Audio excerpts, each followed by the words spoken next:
Little Leaguers together as one, sharing this sport at the MLB Little League Classic. Does these things even work? Welcome to the Little League Classic press conference. What's up, Dugout? How long is this gonna take? I got a game to win. The floor is open for questions. Is Dugout the mascot a chipmunk or a squirrel? Wait, who? He's a beaver. ¿Qué Braves? I'm gonna say the Braves. ¿Cuál es el artículo más cotizado en Williamsport ahora? I don't even know what a hot commodity is. The pins are the hot commodity. What are your sources telling you about the hillslide conditions? Head first with cardboard. Try to go as fast as you can down. Does ketchup belong on a hot dog? Ketchup's the glue. I don't think ketchup belongs on hot dogs. You sure about that? Sources tells me Ruth makes the best nuggets in Williamsport. Who in here can deliver chicken nuggets to the dugout? Hands off my nugget.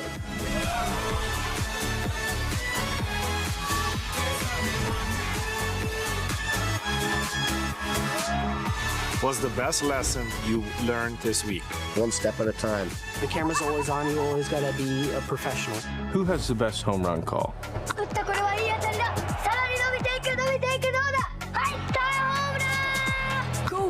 Going, gone!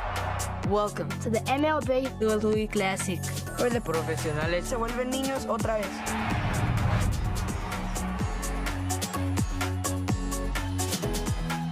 Hard to imagine a better day for a baseball-loving 12-year-olds. Welcome to the Little League Baseball World Series, presented by T-Mobile.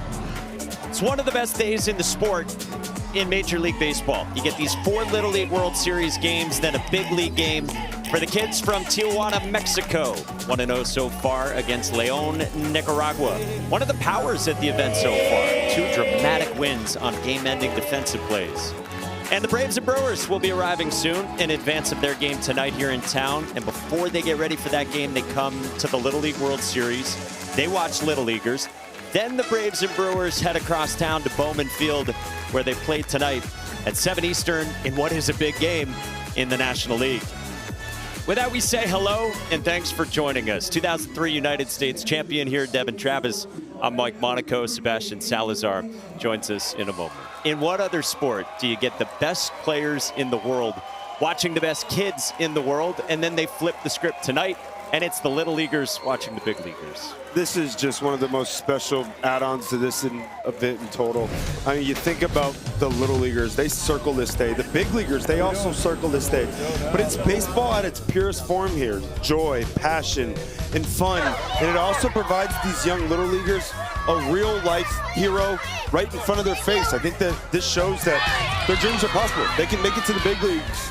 And when these big leaguers are here, it's big smiles, it's fun. Might even see them slide down the hill a little bit. I can't wait. Yeah, this is the 9th year of the MLB Little League Classic. So many fun moments through the years. And look, they weren't doing it quite like this in 2003, but you had a similar experience after playing here in 03. It was amazing. The Marlins, they made it to the World Series that year. And you know, I think about what Little League Baseball was able to do for so many people, and myself. We were invited to the World Series. We got to go on the field for pregame, and I got to see Miguel Cabrera up close and personal. Like, that was one of my first moments where I went, oh my God, he's a human too. And I think today you're going to see a lot of young kids here also go, wow, they're people just like me. Yeah, we've been asking the Braves and Brewers who is their favorite player. Who was it growing up? So many guys said Miguel Cabrera. And oh, by the way, we have 4 Little League World Series games today that have huge importance because we started with 20 teams. We're down to 16. The winners from today's game head to the international semifinals and are well positioned to get to the Final 4 in the world next weekend. Nicaragua, South Korea, Nevada, New Jersey, all at 2-0 and in prime positioning.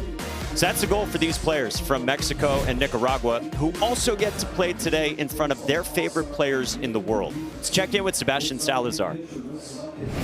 We've got Tadeo and Clemente with us. They're going to be on opposite sides of today's game, but later in the day, they're going to be on the same side. You're about to find out why when the big leaguers roll into town. ¿Tu jugador favorito de Grandes Ligas quién es? Ronald Acuña. A ver, Tadeo, ¿tu jugador favorito de Grandes Ligas es? Ronald Acuña. Ah, both huge Ronald Acuña fans, so we do have something in common, even though we're a bit rivals today. Cuéntame, ¿qué va a ser para ti ver a Ronald Acuña aquí de cerca en Williamsport? No, pues me voy a sentir feliz porque pues, va a ser la primera vez que voy a conocer a mi jugador favorito y quiero ver si me puede firmar algo para tenerlo de recuerdo. He said he's going to be very happy because it's going to be the first time that he gets to see his favorite player, and he's hoping, like many of us, to get an autograph. A ver, cuéntame, ¿qué va a significar para ti que tu jugador favorito está jugando a metros de ti hoy en la noche? Me siento muy alegre, ¿verdad? Siento que voy a conocer a mi jugador, entonces voy a llevar una pelota para que me la firme y tener de recuerdo. He's also very excited to meet his favorite player and is going to take a ball to see if he can get it signed as an autograph. Vamos a hablar un poquito del partido de hoy. ¿Cuál es el objetivo para México? El objetivo para México es ganar el juego, batear, jugar bien para llegar a la semifinal y poder disfrutar el campo allá también. The objective for Mexico is to hit well and to win, to try to get to the semifinals so they can enjoy the field up the hill, Lamedy, what everybody's talking about. Clemente, para ti, ¿cómo ves el partido de hoy? Pues se me da muy parejo, sabiendo que México es un buen equipo, también nosotros, pero el que gana tiene que hacer la cosa bien en el terreno. He said the team that does best will win, but Mexico's a very strong team, so are they. Should be a very close game. Guys, back to you. Savvy Sony, there's more than 60 players who've played here at the Little League World Series before going on to careers in the majors. Big leaguers and little leaguers come together today.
World Series is presented by T-Mobile. The Little League World Series hits different with T-Mobile. Former Major League stars in the building. Catcher Jason Kendall, the lefty Scott Kazmir, a towering Dellin Betances on the mound. Ooh. Saw Gary Sheffield here too. That was Devin Travis's favorite player in 2003 when he was here with his Florida team. So that is the airfields. Where else do you watch airplanes land in sports other than college football coaching searches and here on Little League Classics Sunday in Williamsport, Pennsylvania? Mexico batting first. Let's meet the team. Mi nombre es Matías García, mi atleta favorito es Kylian Mbappé. Mi nombre es Gal Santamaría y mi comida favorita es el mole. Mi nombre es Emiliano Kerber y mi equipo favorito son los Ángeles Dodgers.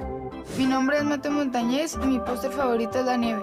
Mi nombre es Gareth García y mi jugador favorito es Alejandro Kirk. Mi nombre es Jorge Fonseca y mi comida favorita son los tacos de birria. Mi nombre es Tadeo Páez y mi equipo favorito son los Atlanta Braves. Mi nombre es Jean Paul Lavenán y mi póster favorito son las fresas con crema. Mi nombre es Esteban Bautista y mi comida favorita es el sushi. Mi nombre es Néstor Melchor y mi jugador favorito es Javier Baez. Mi nombre es Iker González y mi cantante favorito es Bad Bunny. Mi nombre es Rafael Mesina y mi comida favorita son las enchiladas verdes. Tijuana, Mexico. This team making its third Little League World Series appearance. Also here in 2023. Here are the 12 players for the kids from Tijuana who are ready to go. They got a 7-1 win against Australia on Friday. Jorge Fonseca, he's the big star in that first game, scored 3 runs, one of their 3 hits. They were out hit in that first game, but it was perfect defense, great pitching, and they found a way to get the win. So here we go. Matias Garcia, the right fielder, leads off for Mexico, and he hits a dribbler against Jose Martinez, foul off himself. Jose Martinez on the bump for this Nicaragua team that is off to a great start, and they give the baseball to the math-loving right-hander. This Nicaragua team is full of pitching. It's big-time fastballs, and you saw right there that fastball inside. That's going to be a huge pitch today against a Mexico team that can really swing the bat.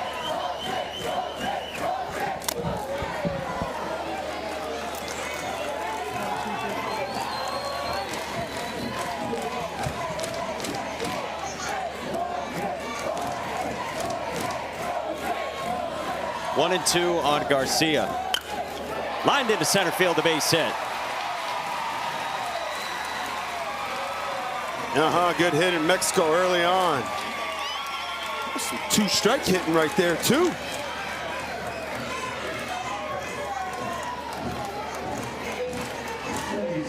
Fastball up and in, pull the hands in tight, drive it right back up the box.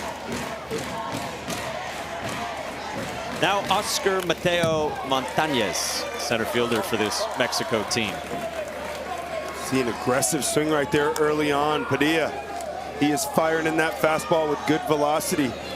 Well, this is probably going to be a pretty low-scoring game. Like to see how this game begins to track. Do they play some small ball? There you go. Every 60 feet counts. Garcia to second. You nailed it, Mikey. It's huge. Catcher play in Little League Baseball, that extra 60 feet. Now you got a guy on second base with no out, something to track. Wild pitches, pass balls. Especially in this situation, you got your 2-hole hitter up, knowing it's somebody that can really control that bat. Looking for a bunt to happen here, you got to get him to third. Remember, this was the recipe for Mexico Friday, like we were talking about. 7 runs against Australia. Those 7 runs on 3 hits, 4 hit by pitches, 7 walks for this team managed by Pancho Fimbres. Discipline, take what they give you approach. And in the postseason, especially here in Williamsport, it's pitching and defense. They are paramount. You do not have to hit the ball over the yard, out of the yard. You just got to play great defense, and you got those strikes. And that's what they've done. 15 runs by both of these teams, just 8 hits combined. It's jarring to hear that. Man. Cut and a miss. Good off speed from Jose Martinez Padilla for his first strikeout. Yeah, beautiful. Starts him off early with the fastball up and in. And that sets up this breaking ball late. It starts in, but it dives down below the zone, and a great job behind the plate. That's a big strikeout right there. It's those little moments in primetime games where the guy doesn't advance to third that can cost you. Jorge Fonseca lines it to right at Giovanni Uros Chavez. Strong throw, not in time to get Garcia. 2 down. That's a great piece of hitting there, but that's the importance of finding a way to get that guy to third base. Would have been a sac fly, but the big strikeout. Now we got a guy at third base. Once again, here comes the catcher play. Got to keep the ball in front of you. We're biting nails. We're making plays in right. And 2 down with a man at third. For the cleanup hitter for Mexico, Gareth Garcia. Big fan of Alejandro Kirk. He's from Tijuana. Garcia is a catcher for this team too at times. Said he loves the way Alejandro Kirk frames pitches, his intelligence with plate discipline. The appeal there not successful. Really cool to know the big league ties to these cities that come here to Williamsport. Yeah, Alejandro Kirk, what a player. He can flat out hit. That's certainly where he's made the biggest improvement, is behind the plate. Good breaking ball again from Jose Martinez Padilla. Alejandro's cousin, Noah Kirk, the star for Cali, eliminated last night. But hey, Alejandro still got some skin in the game. Mexico. Yeah, this is his squad. Hey, he gets 2 teams. And he could probably cheer for Canada too. Representing his Blue Jays, you know? Yeah. Wow, what a big moment here early on in this ball game, Mikey. He's found his breaking ball. You've already seen the big fastball last couple batters. He's finished them off with what he didn't start him with, so we'll see if it's an elevated fastball here. On the ground, sharply foul.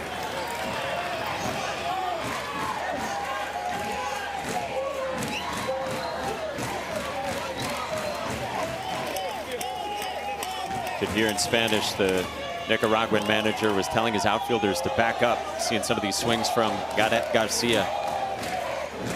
Mexico can hit. Try to elevate the fastball that there, went down with it. On the ground at short, Jonathan Uros Chavez ends the inning. Oh, we got a fun atmosphere for Game 2 of 4 at the Little League World Series today on a special Sunday in the great sport of baseball.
International teams combining to travel 40,000 miles here to central Pennsylvania, coming from as far as Tokyo or Sydney, Australia, or South Korea.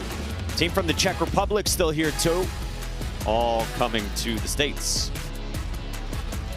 Nicaragua coming up for the first time, and let's meet the team from León, Nicaragua. Mi nombre es Giovanni Noel Urros Chávez y mi jugador favorito es Jordan Álvarez. Mi nombre es Jonathan Orroz y mi banda favorita es The Kiss. Mi nombre es Sergio Lese Girón Fuente y mi comida favorita es el pollo con papa. Mi nombre es Justin Gabriel Martínez y mi jugador favorito es Messi. Mi nombre es Gonzalo Martínez, película favorita Los Rápidos y Furiosos. Mi nombre es Joguer Mercado y mi jugador favorito es Aaron Josh. Mi nombre es Marvin Somarriba y mi mollo favorito es el de la risa. Mi nombre es Moisés Estrada y mi comida favorita son las alitas picantes.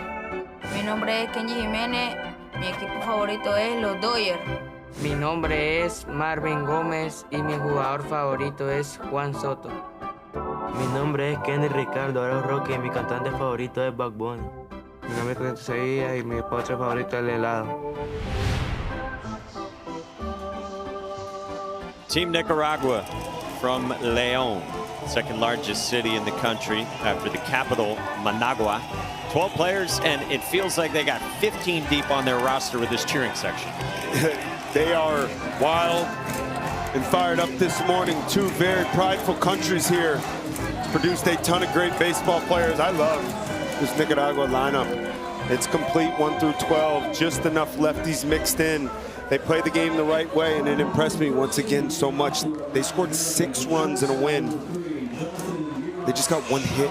It's unbelievable. You got to do the small things right here in Williamsport, and they have. And now they got to face the big 5'8", $165 right-hander from Mexico, Tadeo Paez. Top pitcher on the team. Coaches say he's the biggest player, he's the strongest player, and they say he's calm. And he's got big arm, big velo. That's a good sign for a big game like this.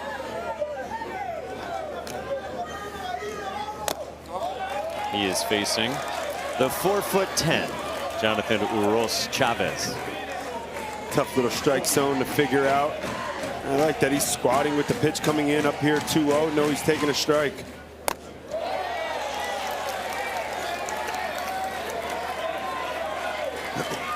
Look at the alignment. Corners playing way in.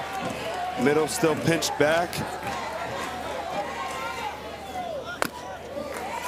Not only are the corners in, first baseman Rafael Messina is not giving up the line. No. Well, it's a big fastball here. And it looks like even the outfield is shaded over toward the right side, so they know at this big time fastball they're expecting swings from righties to go the other way.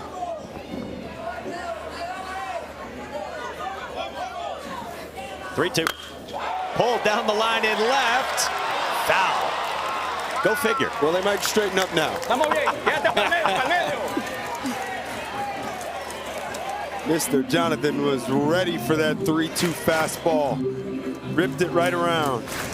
Look, man, you got a great fastball. Don't think you're going to overpower me. And I like how he's defending it. He's starting early. That's a big key. Guy on the mound with a good fastball just means you start earlier. Everything then moves the same.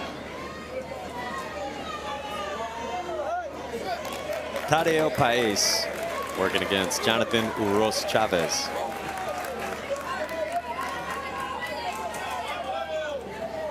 We're shaking a lot early.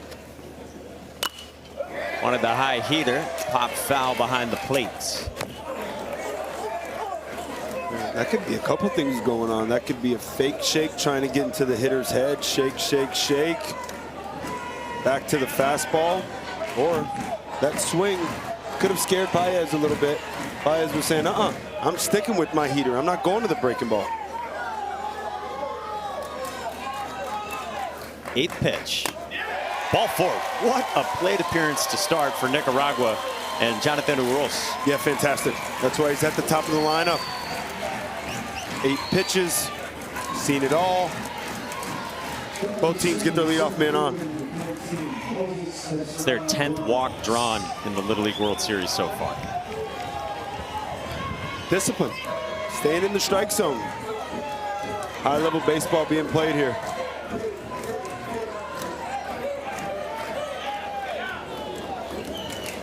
Moises Estrada now. Well, it's interesting. We could just pick up on some of what the Nicaraguan manager was saying, that they saw in warm-ups that the fastball was coming in high. You got to be ready for the high fastball. That's what they saw in warm-ups. Yeah, and you can see right there, that's a fastball that's jumping out of the hands. Unfortunately, that's the toughest pitch to get to as a hitter. So if I'm a hitter in this situation, I'm pushing him down in the zone, willing to chase the breaking ball down, but cannot chase the heater up.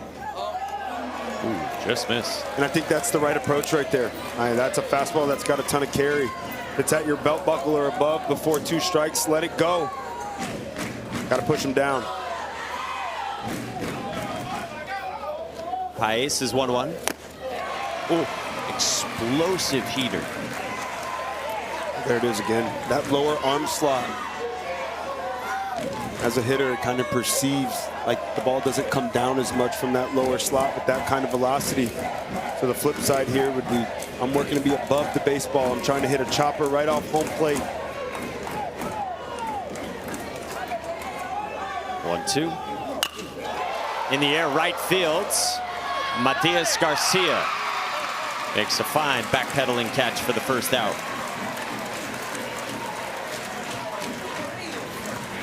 Yeah, great execution there, right on the outer black, and I like the adjustment the hitter made. He's working down, and just because you're thinking about hitting a chopper or being above the baseball, that does not mean you have to hit it on the ground, but that thought process allows you the ability to at least make contact.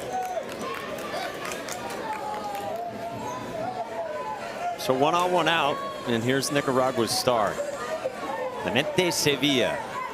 Big Ronald Acuna Jr. fan, as you heard pregame with Sebastian, with the Braves arriving in town, including Ronald Acuna, to play tonight. It's like a beautiful mix of a Ronald Acuna explosive swing with some stretch and lean and activity in the box like Soto.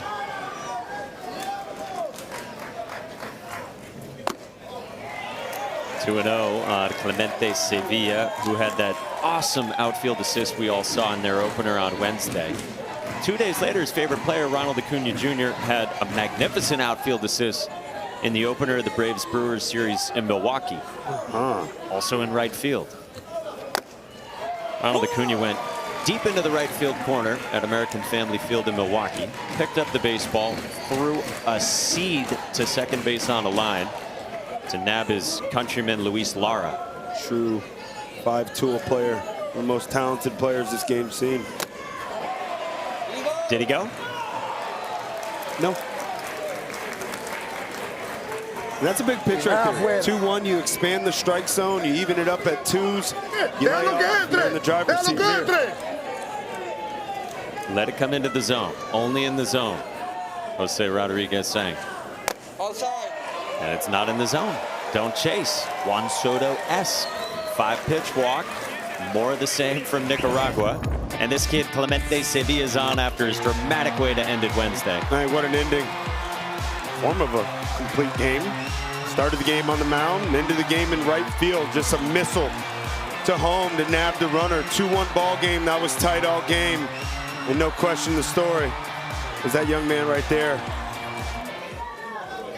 I liked what Lowell said on Little League today when you guys were up this morning.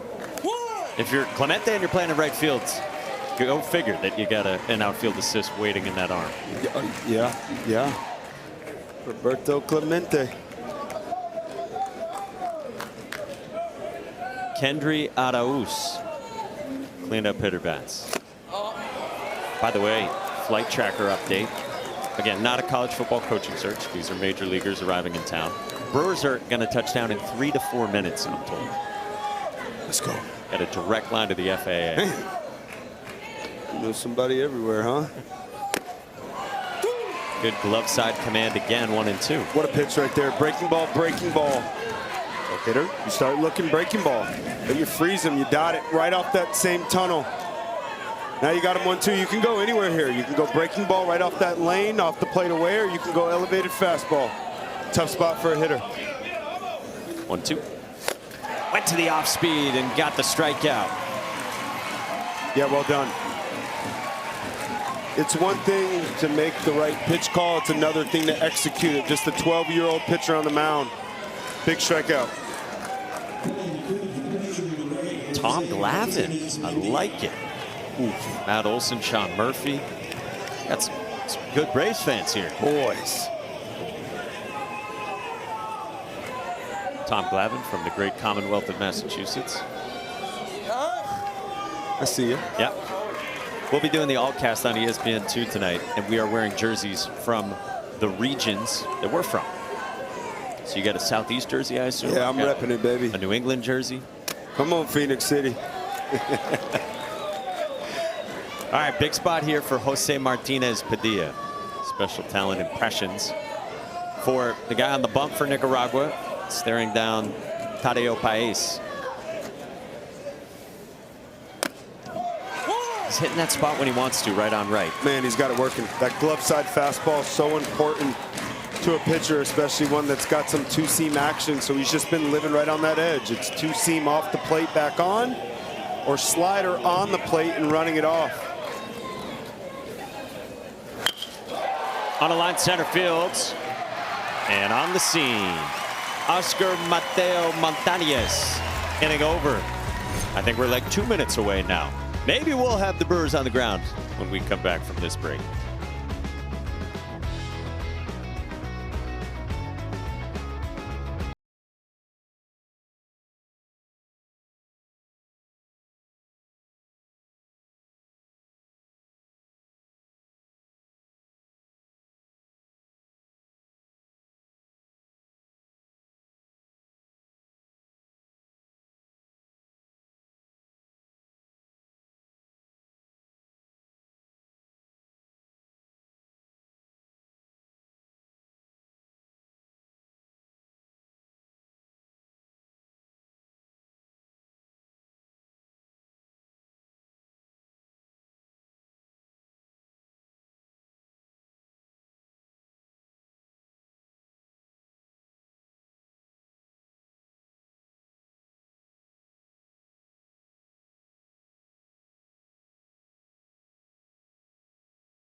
otro es Miguel Cabrera. One person I'd love to meet would be Aaron Rodgers, big Packers fan. My favorite music artist right now, pretty much always, is probably going to be Bob Marley.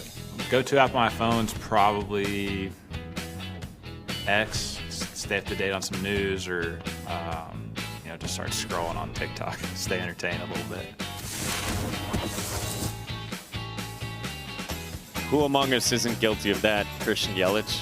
Oof. Scrolling Twitter or TikTok? Guilty. Yeah. Favorite music? Yeah. Favorite music we just heard? You were talking about sometimes going to the piano music this morning. Yeah, you know, that anxiety and pressure that builds up at times in these big moments, in games like this. Something to calm you down. It's easy to get fired up and super excited to show up in these big games. I think the key with the best players in the world, they always find a way to just stay right in the middle. Emiliano Kerber, the handsome one, takes a strike from Jose Martinez. Speaking of favorite players growing up, you did say when you were here in '03, favorite player, Gary Sheffield. Yeah. I mean, that bat waggle, I think every young player tried at some point to hit like Gary Sheffield. Can you still do it? I can certainly do the move. I don't think anybody ever will be able to do it as fast as him and yet still turn on 100. And he was just so explosive, man. Always in hit mode, always was ready to attack, and he could hit it all. I mean, it was such a big waggle, too. Strong wrist and forearms. 5-pitch walk. First one issued by Jose Martinez. Emiliano Kerber's aboard. Back-to-back innings. Mexico getting their leadoff man on.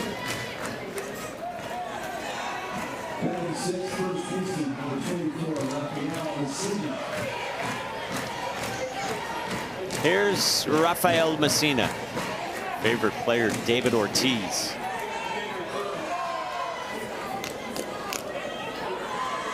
He's a big fan of Julio Rodriguez, too. He has an encased card of Julio Rodriguez.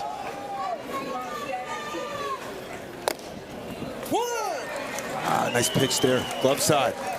And you see the outfield, they are playing them way to the pool side here, so they're expecting this big bopper here to try to catch something out front.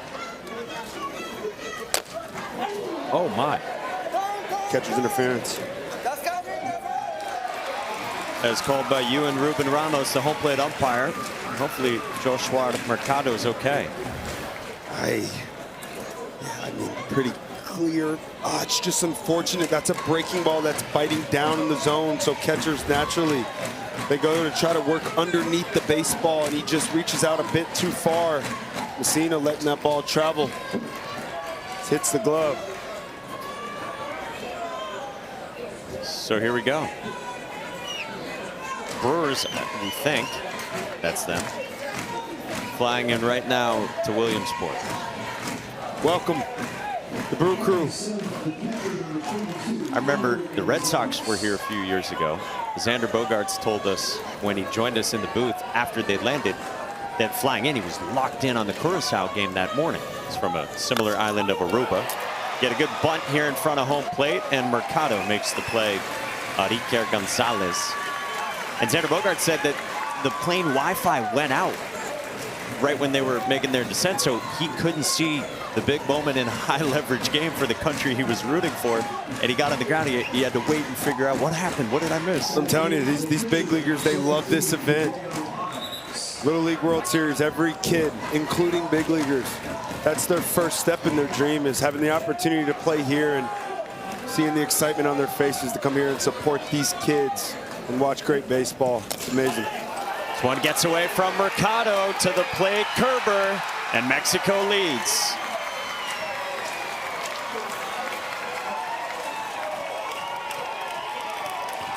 This Mexico team playing with a ton of energy early on. Give them a break, and they will take advantage of it. Leadoff walk, catcher's interference, some beautiful baseball with the sac bunt, and the second wild pitch of the day. Mexico up 1-0, still threatening. Wonder if they're gonna check on the catcher's hand here. Nicaraguan manager Jose Rodriguez coming out as the Brewers come down.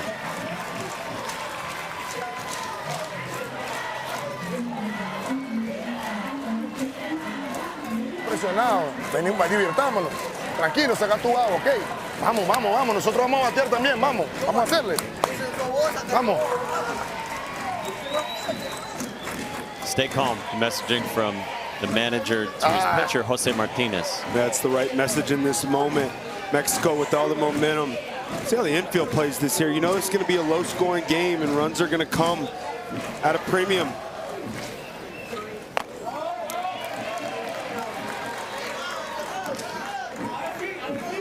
You do have a base open with the lefty up at the dish right now, so you can pitch this very smart. 3-0 on Tadeo Páez. Looks like that's what they're doing. This pitch right here should be nowhere near the zone. Let's move on to the next one. Still one pitch away from getting out of this inning if he gets on. Seen Páez on the mound for Mexico. He started playing baseball only 4 years ago. He said later than anyone on his team. And yet starting such a big game today. Hot shot and short at Uros. Johnny on the spot on a missile. Wow. Bullet ball, did everything right, and sometimes this game can just be cruel. He's looking for something up in the zone. He gets a pitch in the middle of the zone.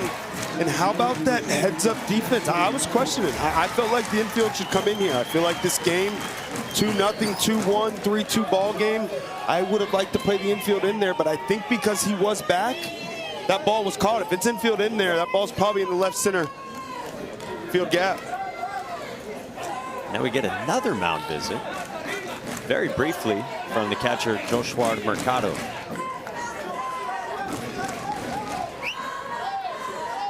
The batter is Nestor Melchor, 2 days away from his 12th birthday.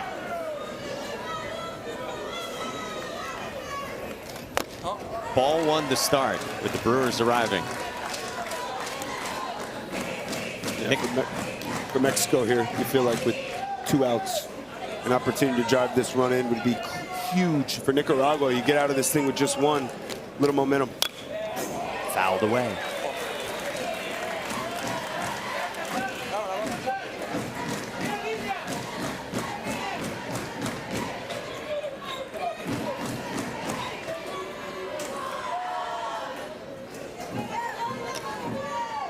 Nickname El Demonio, the Demon, for Nestor Melchor.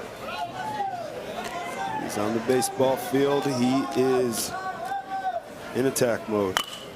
On the ground at second, Sergio Giron recovers. Inning over. He said it was big, and an escape from Jose Martinez. Major leaguers coming to town. The Brewers have arrived on Little League Classic Sunday.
the official scorekeeping technology partner of the Little League World Series. Coach Smarter, Connect Live, replay the action on Game Changer, the #1 youth sports app.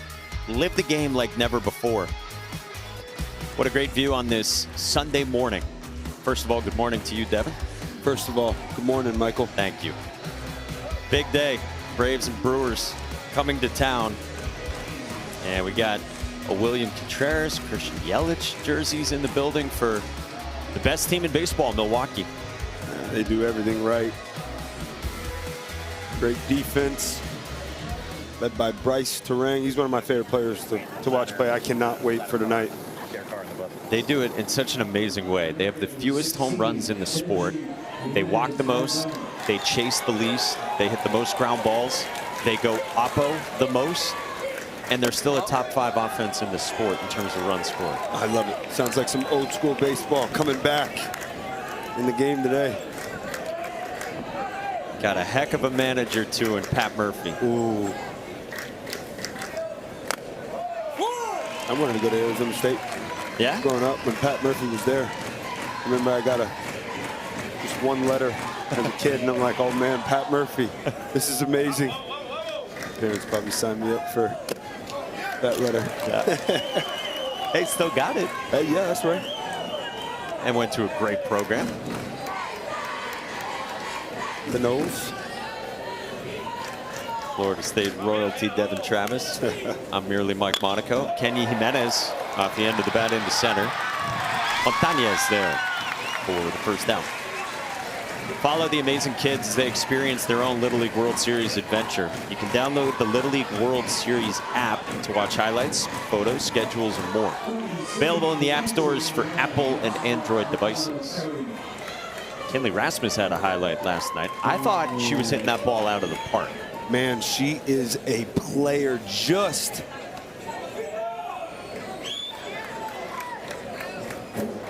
missed it. Joshua Mercado takes strike 1 from Tadeo Paez. Mercado very quiet, the coaches say. Catcher on this team. Says cooking is his special talent. And if he won the lottery, he says simply, he would help the people. Amazing. Love that, buddy.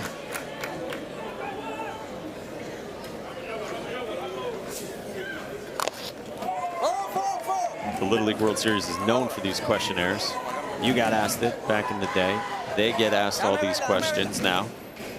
And we asked the big leaguers, Braves and Brewers, a lot of the same questions. It's been so fun hearing their answers too. And they're kids at heart as well. This is a kid's game.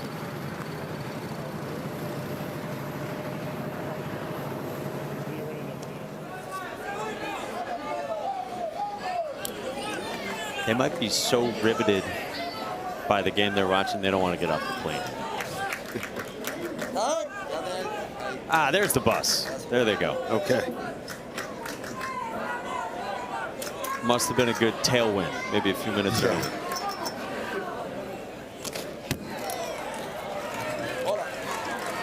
You know, we're talking about those questions the big leaguers get asked too. You guys talked about it this morning on Little League Today. What was your welcome to the show moment? I thought it was so cool. Jacob Mizorowski said that when he got told, hey, Clayton Kershaw wants to meet you, he was dumbfounded. Yeah. He went around. Without appeal, Mercado strikes out, 2 gone. He is dialed in. It was the glove side fastball last inning. This inning, he's found that arm side fastball, tying up the hitters. We'll see here. Did he get hit? And even if he did he swing? He looked like it. Ooh. It might have glanced off the shoulder. Yeah, it might have been. I don't know if that was a swing.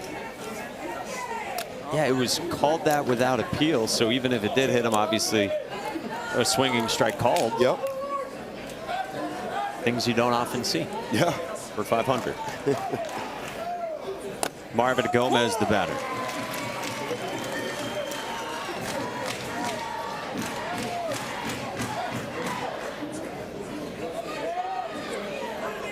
Another Ronald Acuna Jr. fan and Marvin Gomez.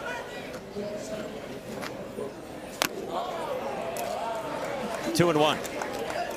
All the momentum feels like it's running with Mexico here. They get on the board, and Paez looking for a shutdown inning. Nicaragua looking to extend it with 2 outs. Trying to hit that spot that you were talking about. I mean, he is just living out there. As a hitter, you got a couple options. You can move closer to the plate. You can sell out to the fastball away and just fish out there. But man, when a pitcher's got that pitch dialed in, tough to get to him. Good take. So Marvin Gomez gets aboard. And this is the quintessential Nicaragua. Buen turno. That's just incredible. 3-1 count there. Even if the umpire does call that a strike, in a 3-1 count, there is no chance you're doing anything with that pitch. You take it back to back and you get the call going your way. Nicaragua extends the inning.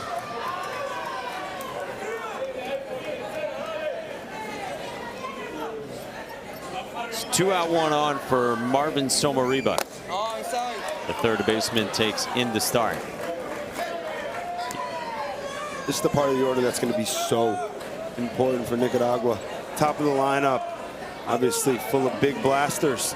But this bottom of the lineup can find a way just to get the pitch count up. And Paez, huge. That registered as 79. With run and sink and dots it down and in. Hardest fastball of the day.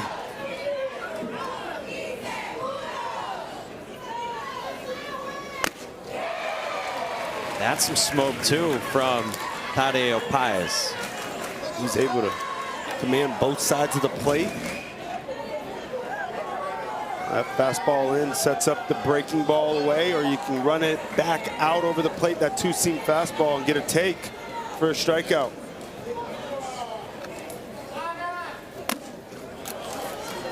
Back pick, not in time. 2-2.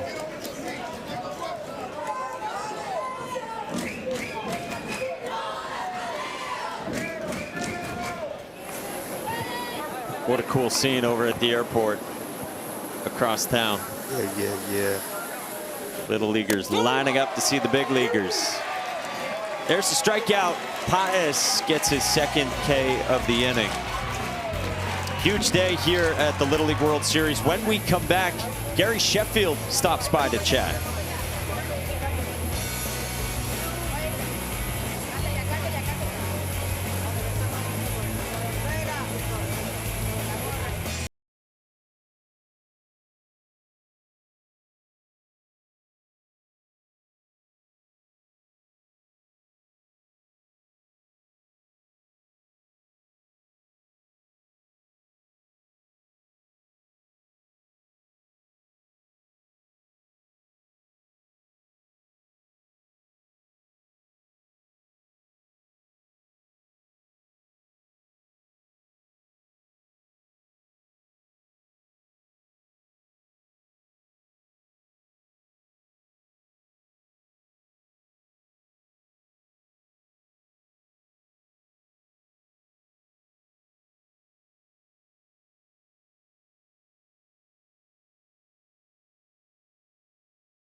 Is the center of the world.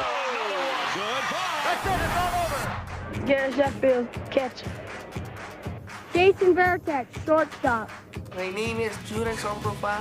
My favorite baseball player is Alex Rodriguez. Hi, my name is Michael Conforto, and my favorite baseball player is Barry Bonds. My name is Cody Bellinger, and my favorite player is Manny Ramirez. Hi, my name is Alfred D'Elia. At home, they call me Big Al, and I hit dingers. Gone forever. That's how we come back on this great day with Little Leaguers, Major Leaguers here, including a great on both sides of it. Gary Sheffield, 9-time Major League All-Star, former Little League World Series great in 1980 is here.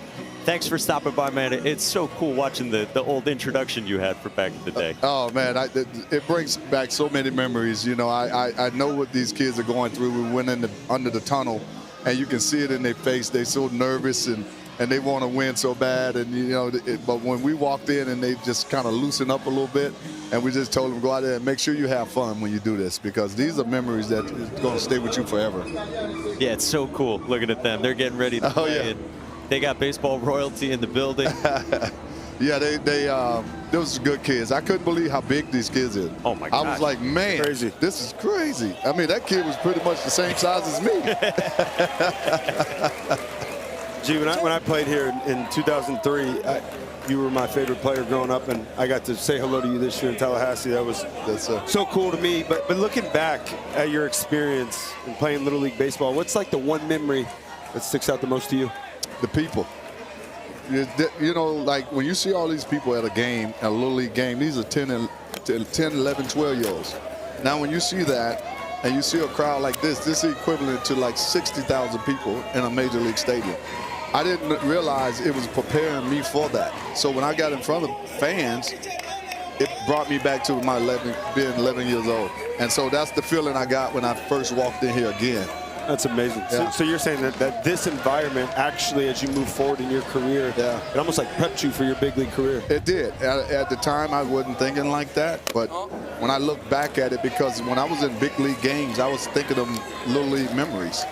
So I kept the game a kid's game. So I always talked about, like, what was I thinking when I was in this situation here in this World Series? And I took it into my World Series in 1997. The same thing. Just take that kid mentality, play the game like a kid, have fun, remember to have fun. Incredible. Yeah. So cool. We got the Braves and Brewers here. Gary Sanchez leading the Brewers off the plane. They just touched down. They're going to go play a really important big league game, too, tonight. Yeah. I wish they did this when I played. Right? Who would you have wanted to meet when you were 11 in 1980? Which big leaguer would you have wanted to meet? Well, actually, I got to meet him, and it was Willie Stargell. Because when we got here, he, you know, because the Pirates was right here, and he came over and spoke to us, and he was talking about, like, the dreams of playing Major League Baseball, and it starts now, and it might be one or two kids maybe listen to what I'm saying, and I raised my hand. I say I was that kid listening. Were you nervous meeting famous people, like when you were a kid like that? Would you have been nervous meeting Willie Stargell? Oh, I was. Yeah. I was just like of awe, like looking at him, like staring, like I'm really standing next to Willie Stargell that you see on TV, and you never think in a million years that you'd be standing next to him talking to him. So he was straight gentleman. You know, we loved it. That's amazing. Yeah. Kind of like I'm nervous up here sitting next to Gary Sheffield. Crazy. Yeah, they got the intro somewhere of Devin in 2003 with his Boynton Beach team saying, "Hi, I'm Devin Travis, and my favorite player is Gary Sheffield." Oh, they have that.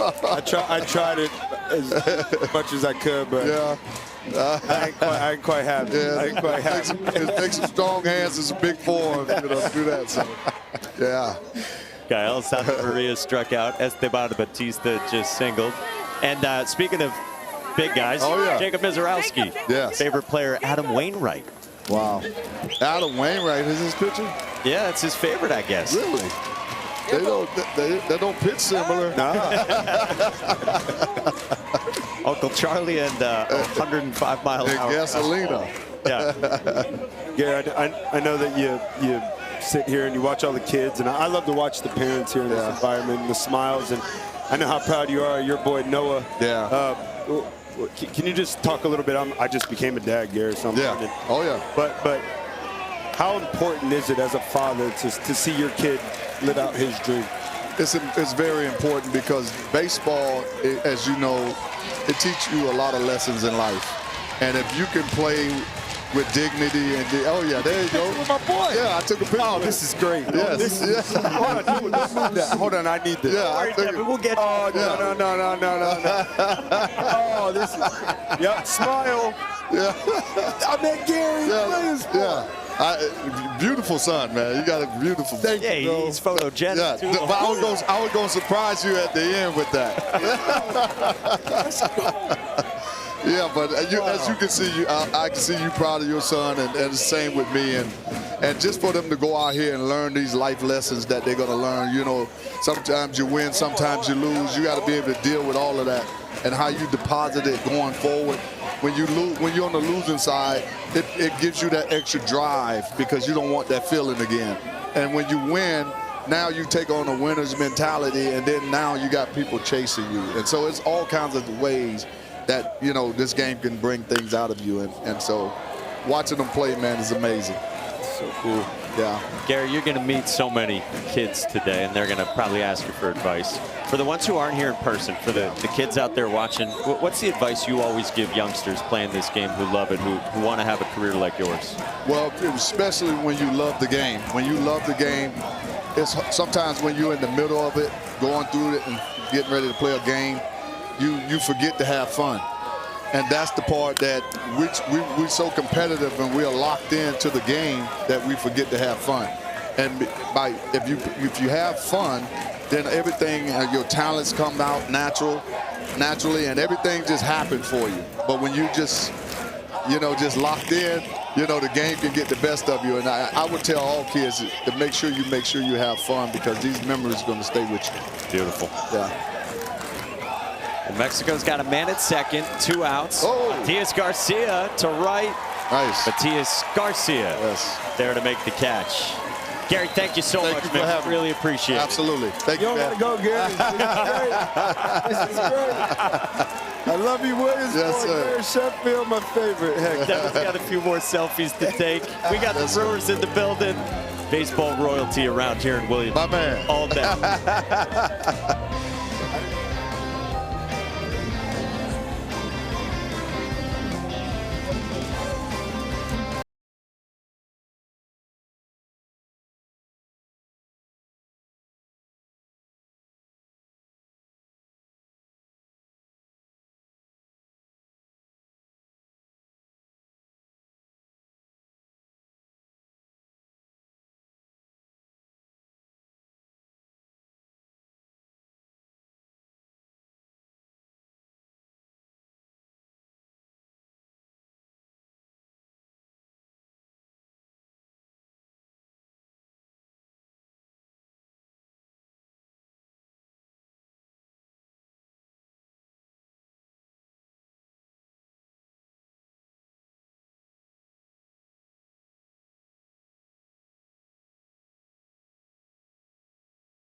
Welcome back to the Little League Baseball World Series presented by T-Mobile.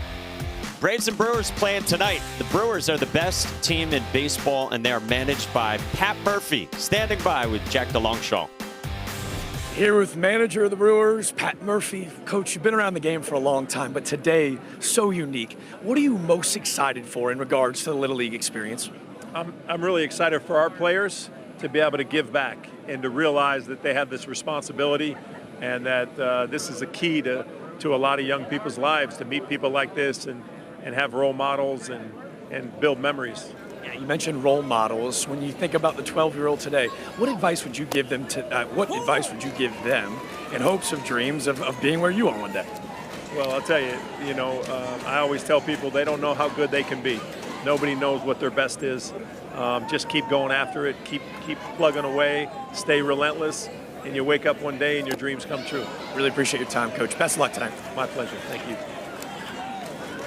Pat Murphy, manager of the Brewers. First team to 80 wins in baseball this year. It's his third year on the job. He has managed a 96-win pace over his tenure since taking over for Craig Counsell. Yeah, he's a great baseball man, and his players, they always enjoy playing for him. You can tell that they play with a ton of fun, and it's passion for the name on the front of their jersey. And I love what he said, give back, and it's their responsibility to come back here and do this for the kids and be role models. And all those messages are just so powerful, and it's just great to see that that's still the message even when you get to the big leagues. Let's go. And Pat Murphy's right in the middle of it too. He's got a group of young boys that he's coaching at a similar age as the kids playing here. He's got his hands right in the middle of his major league team and then some youth baseball too. So he absolutely loves, lives, and breathes this sport. That's so great. It's fun, man. It's a kid's game. I'm just seeing it all come full circle here in Williamsport. The excitement on their faces. It's crazy travel to get here on a Sunday. They played 2 games in Milwaukee, but they woke up excited for this day, and I know these kids are excited as well. Just saw Dellin Betances, former big-time arm in the big leagues, threw out the first pitch today. Giovanni Uros Chavez at short, and Gael Santamaria makes a fine play.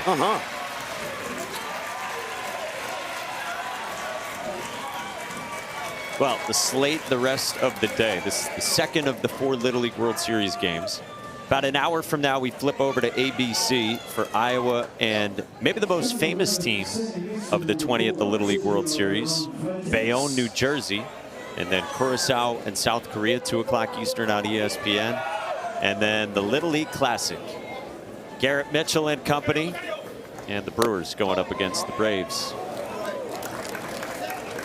Man, I got to meet Jamie Rincon and Mason Rincon today. What a wonderful opportunity. Mason Rincon is a big kid. I mean, physical, nice. It was a reminder to me. You watch these kids on TV, and it's hard when you watch on TV to not think that they're not professionals. Yeah. And then you meet them and you talk to them and you realize you're just talking to kids that love the game of baseball. And Father Jamie almost teared up when he talked about this opportunity for his son and to lead this group of young kids. That's what it's all about, man. Baseball connects so many different walks of life, and it's amazing. Sergio Giron walks to get aboard as the team from the Dominican Republic gets on the Brewers bus before the Brewers make their way over to the ballpark here. Jacob Mizorowski right there. His hand's gonna be tired today. That is so cool. That's amazing. I think a lot of people are going to want to meet Jacob Mizorowski, and he is such a fun personality. He's so comfortable in his own skin and in all of these environments. I didn't get like, you're throwing 100 what? What have you chopped down at? 105.5. I think you can get 106, 107. People were throwing 108. Are they really? Uh-huh. I don't know. I feel like a whole ball can't fly that hard. Almost a great play.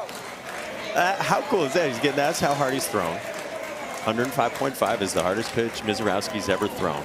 There's this quest out there for 106. I think Aroldis Chapman's been up to 105.8. And apparently someone's throwing 108. Yeah. Says this youngster. I think he got 106, 107, 108. This one gets away. Sergio Giron moves up into scoring position with Nicaragua down 1. Can I be greedy for a second? Yeah, of course. First game of this series was on Friday, Braves and Brewers. It was Chris Sale against Jacob Mizorowski. I wish the schedule had just been shifted back just 2 days. Couple days. Man. Knee-high strike. And the 4th strikeout for Tadeo Paez. 2 gone. Could very well be a preview of the NLCS later on this year. 2 great teams going at it. Mizorowski pitched outstanding again in that game on Friday. Now he's taking selfies with the team from Hamilton, Ohio. You know, one thing a lot of these big leaguers say after the fact is that they find out that these little leaguers aren't shy at all. They'll come up to them and say anything. Okay. Hey, a esto venías, ¿te acuerdas? Este es tu juego, pa. A eso venimos 3 strikes. Es el primer bat. Esta lista base por bola. Ya estás ahí, ya estás ahí. Demuéstrate a ti mismo de qué estás hecho. Demuéstrate. Sale, sale, seguimos ganando, hay 2 outs. Seguro los tiros. Hey, págate aquí, págate, dame este out, dame este out.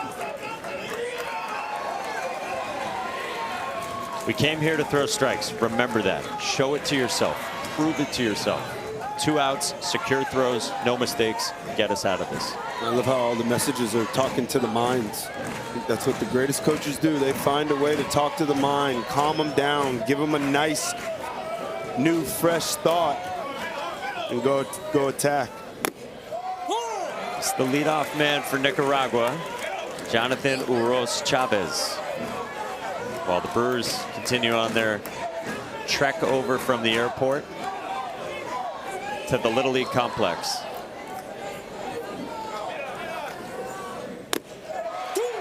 Nothing at 2 after the mound visit. They're settling down, going back to the bread and butter from the first inning. It's that glove side fastball, so he lands it and then drops in a breaking ball right after it. Now he can go anywhere, extend the plate with the breaking ball or elevate it with the heater. Bryce Terang, Garrett Mitchell on the Brewers bus.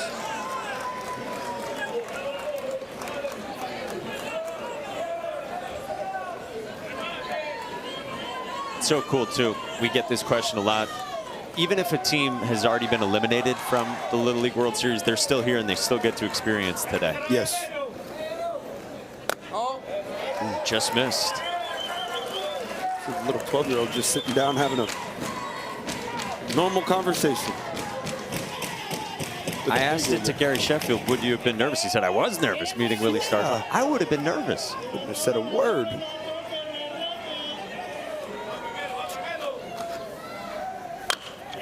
Are you content with your selfies, by the way, with Gary? Let me check them now. They turn out. Let's see here. Yeah, I was probably a little nervous. I only clicked once, but let's show it off. Yeah, show it off. Yeah, get that over there. Yep. Thought it turned out pretty. I'm not even thinking about you in that picture, Mike. I love you, brother, but I got to meet Gary. Yeah. I got to meet. I kind of crept into that, you know. That's freaking awesome. I get to hang out with Devin and Gary. That's so cool. Strike 3 called. Perfect spot at the knees from Tadeo Paez. The mound visit pays off. Mexico still leads. An awesome day in the sport of baseball, Williamsport, Pennsylvania.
Welcome back to the Little League Baseball World Series presented by T-Mobile.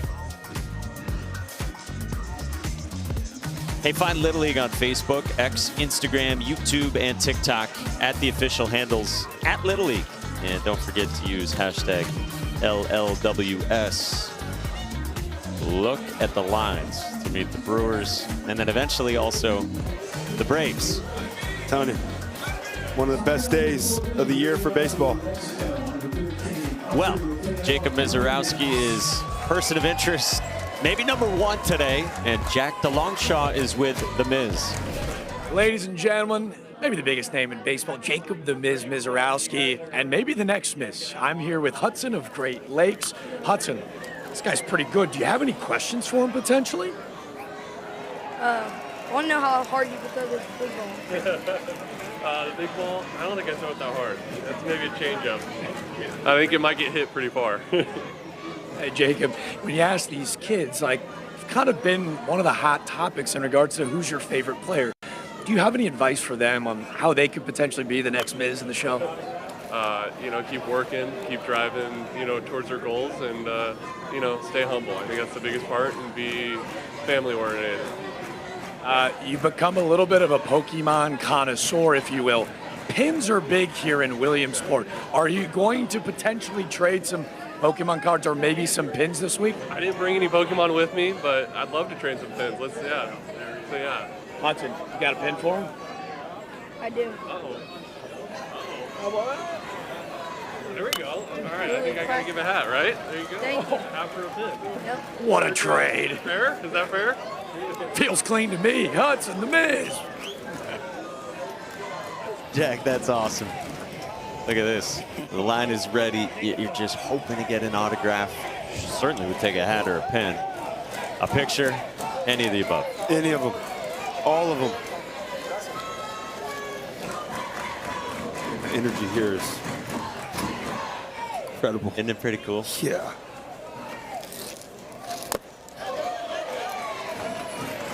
Mexico up 1-0, top 4. Again, these are 6-inning games. This is 2, 3, and 4 in Mexico's lineup. Oscar Mateo Montañez.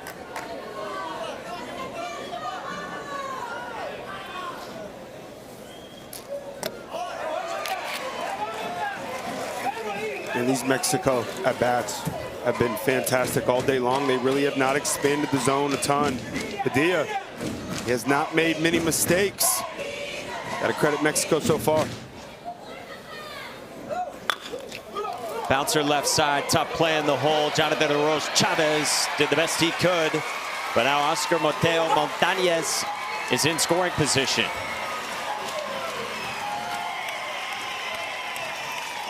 Yeah, showing off that speed. Leadoff man reaching base, and that was an incredible play by the shortstop, Jonathan Arroz Chavez. That's the toughest play to make for a shortstop. All your momentum is running toward third base, so you just try to flip your hips and shoulders at the same time and make a throw over to first. I think the big key on that play is Giovanni Arroz Chavez out in right field. Just a reminder, you always tell yourself you have somewhere to be. The ball's hit on the ground. That right fielder immediately just take off to back up first base. If he's there, maybe it's not turned into man at second base. Está ahí, no pasa nada, no pasa nada. Hey, vamos a hacer las dos, ok. Vamos a hacer las dos. Sale a cortar eso, vamos. Vamos, papá, animado, animado. No quiero que te bajes la guardia nunca, vamos. Nosotros vamos a batear en el otro inning, oye. Hey, tranquilo, tranquilo. Vamos, vamos. Tenemos el juego, mantenerlo ahí, vamos. Vamos, vamos con las dos, ok. Con las dos. It's okay. We're there. Calm down. It's okay. And then it sounded like the messaging from the manager there, Jose Rodriguez, was it's okay if they score 2 runs. Like they're bound to get another run at some point in this game, was what it sounded like. I like that message. We got to score to win anyway. We got to get these bats going. Just keep controlling what you can control. Big spot for Mexico, trying to add on. Jorge Fonseca, second baseman, 3-hole hitter. He touts his ability to never forget things. Roller at third, and that gets into left field on a tricky hop. Oscar Mateo Montañez scores, and there is Mexico's second run. These are 2 teams coming into this ball game, have yet to make an error. Now on back-to-back plays, 2 miscues by Nicaragua. And our third baseman right here, Mr. Gonzalez, you see the big key, you gotta play from the ground up. The ball's chopping, but it's always easier to work with your glove on the ground and work up from there. You see the high glove, and with that high glove, ball hits the ground, stays down, and trickles under. 2-0 Mexico. As we get some rain coming down out of nowhere. Another cleanup hitter, got it, Garcia. Little pop-up sun shower. Yeah, out of nowhere.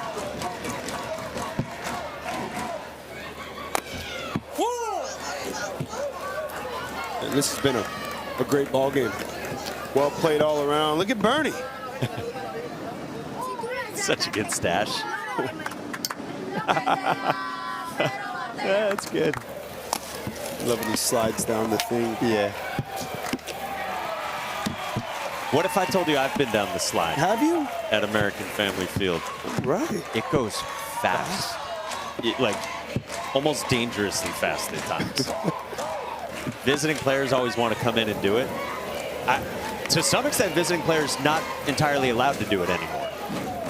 Because it's so fast. Oh, yeah. Little roller left side. Jonathan Uroz Chavez to first. And the runner stays put even with the infield back. Shocked right there that the infield was back, number one, in a 2-0 ball game here in the top of the fourth inning, knowing it's going to be a low-scoring game, but a big mistake. Base runner over at third base. You know, if the middle infield is back, third base coach will tell you, hey, we're staying put on all ground balls in the corner. But if that ball's in the middle of the infield, you score all day long. Let's see if Nicaragua can take advantage of that. Infield still playing back here too. Shocking, shocking. Paez is throwing the ball, fantastic. And they're going infield back here again. Team Dominican Republic hanging out too.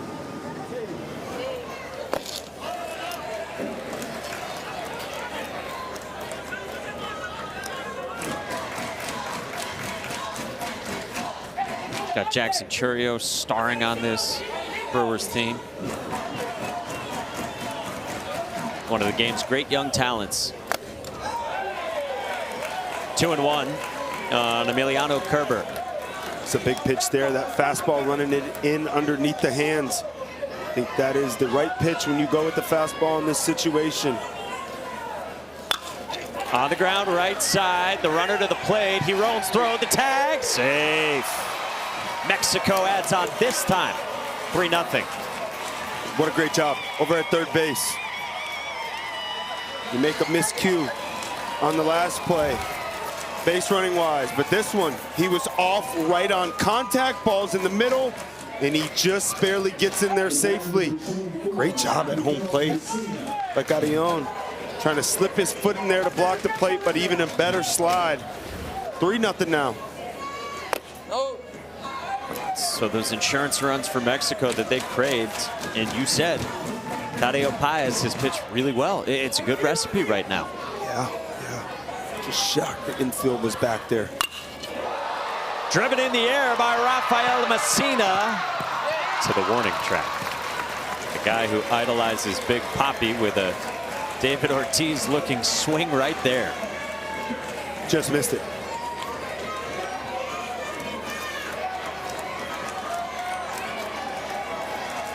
But he's firing up the fans. Yeah, yeah.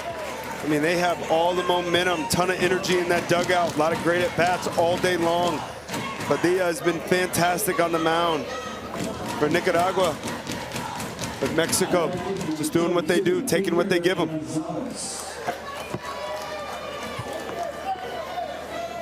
So 2 outs and Iker Gonzalez on the ground at third. Marvin Somariba handles that wet ball really nicely. And the inning's over.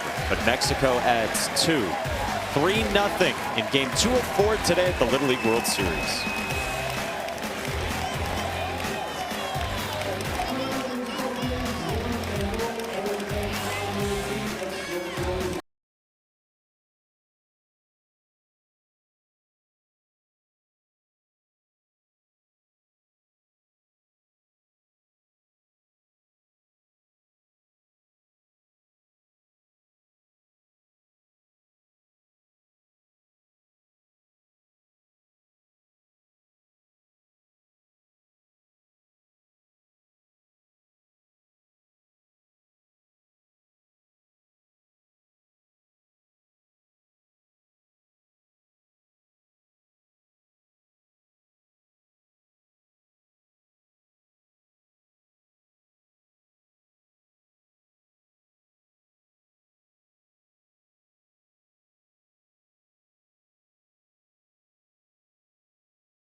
course, tonight, 7 Eastern, ESPN, ESPN2, and the app.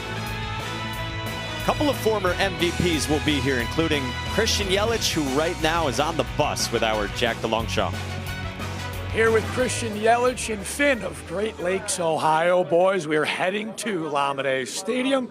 Do you have a question for the 10-year big leaguer? I mean, could be you one day. Any potential advice or anything that you want to run by the GOAT? I don't have anything. I'm like... Yeah, it's pretty crazy to see like kind of these big leaguers and these heroes in person. You know, Christian actually played Little League Baseball yourself. I ask you, for these guys, what advice would you give them if they want to dream and aspire to be you one day? I think just enjoy it all. Enjoy playing with your friends. Enjoy this experience, and it goes by quick. And something that's really cool that I wish I got to do as a kid. And we never made it to the Little League World Series or anything like that, but it'd be a cool day. And I'm excited. I'm just as excited to go kind of check out the day and see the stadium and really just enjoy the whole thing. You played at Thousand Oaks, Little League, I believe, if I did my homework correct. Do you have a favorite baseball memory maybe before you got to the show playing Little League? Oh, well, we never won anything cool like this, but I think probably just playing with my buddies, playing with my friends. I made a bunch of good friends through baseball and through like elementary school, middle school, and I'm still really good friends with a lot of those guys today, and still keep in contact with them. And saw a bunch of them at Dodger Stadium actually about a week or two ago when we were out there. So, that's the cool thing about Little League Baseball and sports in general is you get to build lifelong friendships and experience cool things like this with your buddies that you'll still talk about 10, 20 years from now. Appreciate your time, and best of luck tonight, my man. Appreciate it. Thank you. Oh, let's go. Great work. That's awesome. I can understand. It's like we were talking about earlier. It's so much to process for these kids when you're hanging out with your heroes. Just 12 years old, speaking to people when they watch on TV, they don't even feel like they're real people. Yeah. And you don't. I mean, you really don't. I mean, seeing Gary Sheffield right there for a bit doesn't even seem real. But they're normal people. Brother, the size of Gary Sheffield's forearms. He could still wiggle that bat. Oh, my goodness. And maybe turn on Mrs. 105. Yeah. That's really cool to hear from Christian Yelich. Yeah. California guy, as Jack said. Former MVP, 3-time All-Star. And he's so excited. And like for Christian Yelich, he's talked openly this year. Maybe it hasn't been the individual season that he's wanted. Think about how cool today is. Like, he's coming in with that attitude. He's so excited to see everything that is here, because this breaks up the 162 over the course of a season. Yeah, it's just a nice refresher and reminder. You heard Gary say it. He said, just have fun. That would be his best piece of advice that he'd give any kid, and it's the same piece of advice that he gave himself when he was playing in the big leagues. Moises Estrada Juarez into the sun and left. Esteban Bautista makes the catch just into the game in left field.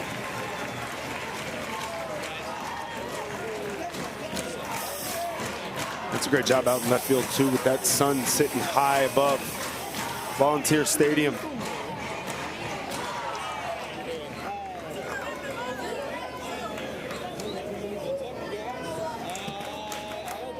I think with the pitch count the way it is right now, Mexico, yeah, will make a move.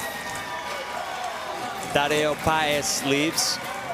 They say, you did the work that we asked of you. Great job. Congratulations, the words to Paez. The Milwaukee Brewers are here. Garrett Mitchell and baseball's best team in town in Williamsport.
Jacob Mizorowski just enveloped by Little Leaguers. Look at the left side of your screen. Team Japan manager Masanori Takeda. I'm going to use my height to my advantage here. Everybody getting in. So cool. Little Leaguers from around the world checking out baseball's best team. It's been a heck of a season for the Brewers. Trevor McGill, awesome closer. He was down yesterday. Maybe we'll see him tonight. If it's tight late, you better believe it.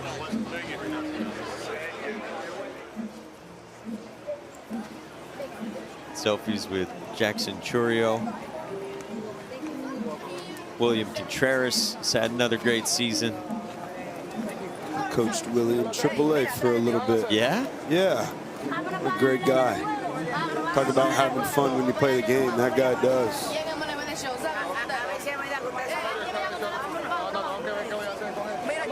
The 9th annual MLB Little League Classic in Williamsport.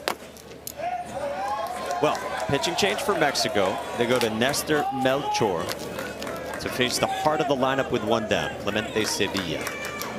Nestor's first appearance on the mound here for Mexico.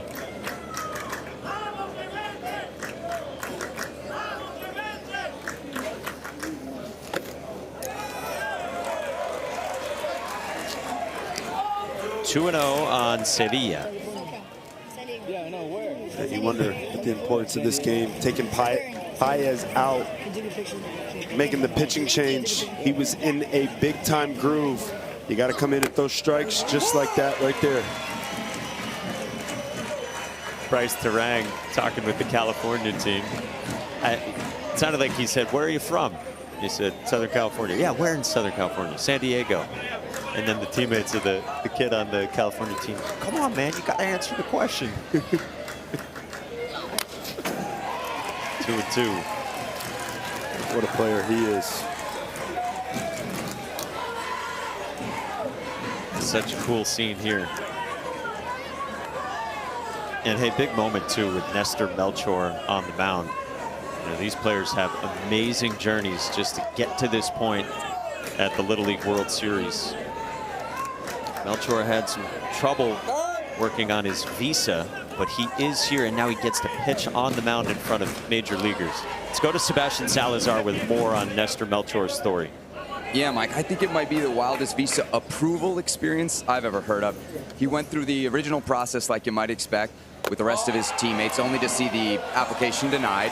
At that point, the team and staff, they kind of go into overdrive, and they were able to get him pretty much an unprecedented, at least in such short order, second visa appointment. He goes to the second meeting, again denied.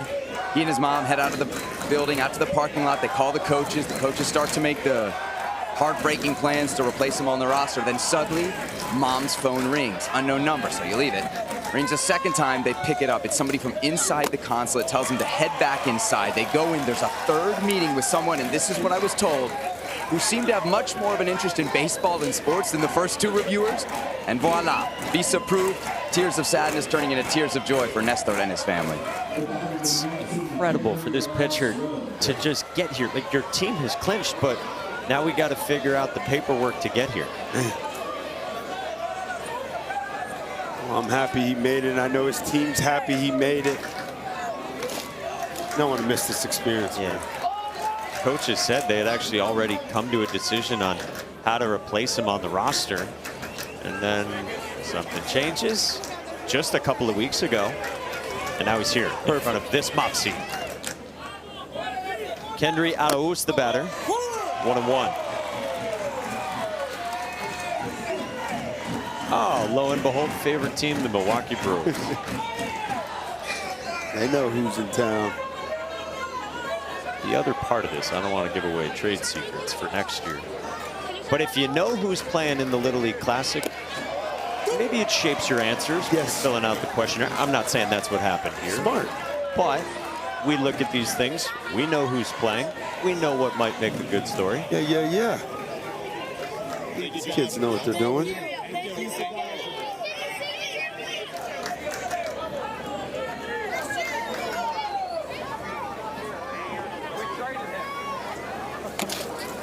Nice job by the catcher. Gareth Garcia. How about that? I mean, behind the back. There's no way he could see that. Just sticks his glove out to the right spot. What a play, keeping that run over at first. That right there is Luis Lara. I mean, check this out. It's a breaking ball that's behind the batter the entire time, and he just stays with it, sticks his glove out. Wow. What a play. Yeah, the guy didn't start the game behind the plate. Gareth Garcia.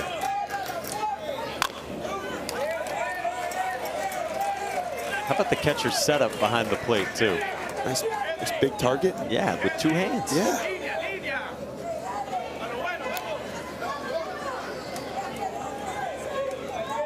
He's holding up his bare right hand, too. Yeah, just giving a better visual, better target. As long as he gets that hand out of the way in time.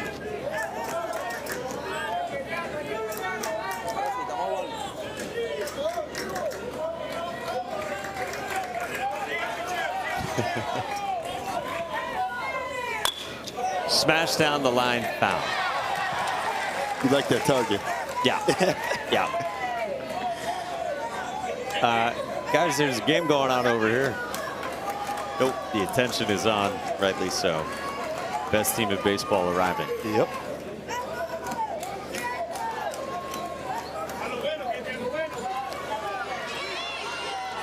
Pretty cool scene. Kyle Harrison came over in a trade in February from the Red Sox. He's been outstanding for the Brewers this year. Might be their game 2 starter in the playoffs after the Brewers were in the Tarik Skubal mix, but of course Tarik Skubal ended up with the Dodgers. Harrison's had a great year. He's back healthy, slotting behind Jacob Misiorowski. Could never have enough pitching.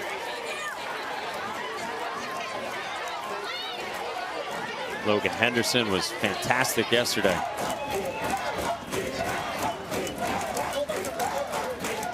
Now visit here for Mexico. No pasa nada, no pasa nada. No puedo ahorita, ¿ok? No puedo. Tranquilo, descansa, ¿ok? No salen las cosas, el otro juego va a salir bien, ¿ok?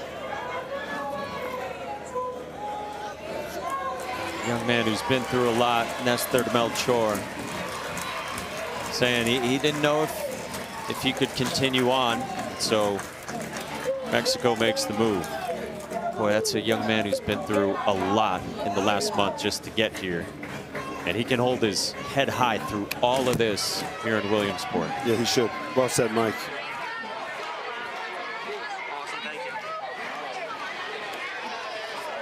And true success in this entire event is just the experience of being here.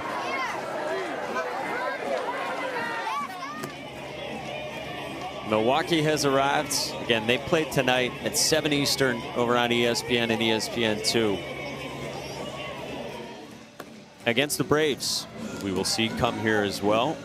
We'll see Ozzie Albies, Ronald Acuna Jr. and company. We expect to have both of them up here in the booth later on today for the Curaçao, South Korea game here at the Little League World Series, which means Ozzie Albies is going to get to watch the same exact Little League that he played for back in the day. That's so incredible. Rest of the day looks like this. We're about a half hour away from getting started over on ABC with a really high-powered matchup. Iowa and New Jersey. Maybe the 2 biggest individual players who are stars here so far. Cooper Tisson for Iowa and Mason Rincon for New Jersey. Yeah, they're 2 guys that they're only 12 years old, and it's so hard to project what someone's future looks like in this game. But those are 2 guys that when you just watch them, it only takes 1 pitch, 1 at bat to be able to see that those guys are different. Super talented players. That's going to be a great one. Emiliano Kerber takes over on the mound. This is go time for Nicaragua. Me to the order. Jose Martinez Padilla against the handsome one, El Hermoso Kerber. 2-0. Nicaragua has no hits today, but 5 walks. Mentioned they scored 6 runs on just 1 hit a couple days ago. I mean, it's pretty clear what their recipe is, that they will take until they see a strike. They have a clearly crafted plan and strategy that the coaches have hammered home with this team, and they're not going to deviate from it. Yeah, it's been so impressive that they have stuck with it this far into the game. Fouled away, 2-2. I like that right there. 2-1 count, 3-0 ball game. You know you're going to get a fastball middle. He took a chance on that pitch right there. Just missed it.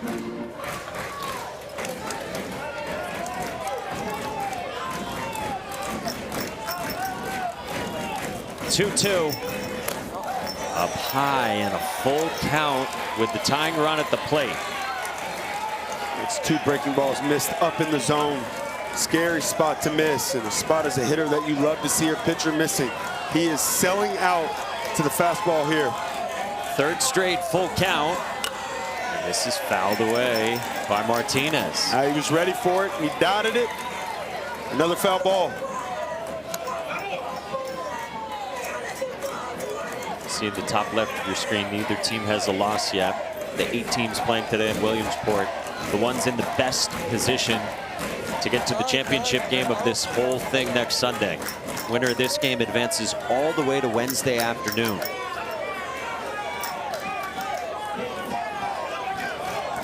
Three-two again. Martinez to short and into left field, base hit. Clemente Sevilla to the plate. Bautista's throw cut, and Nicaragua is on the board.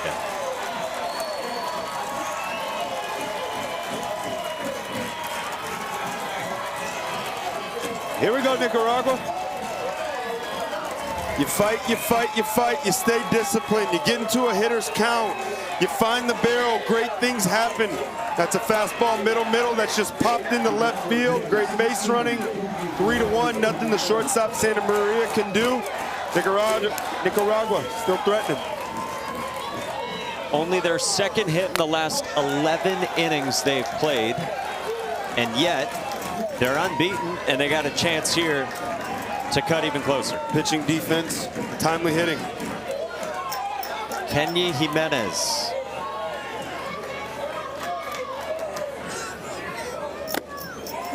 Takes the strike. Good one to hit there. Still have yet to see that breaking ball land in the zone, so as a hitter, you're just selling out to that fastball until he proves he can land it. A little hurry-up piece. High, 2-1.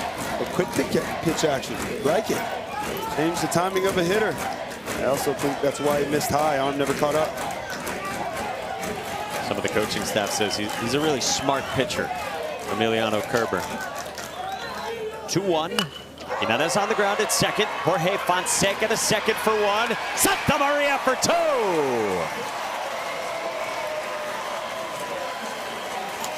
Do it. Mexico. Pitching and defense has been the recipe for them here. And how about a pitcher's best friend? Look at that glove on the ground. Works from the ground up.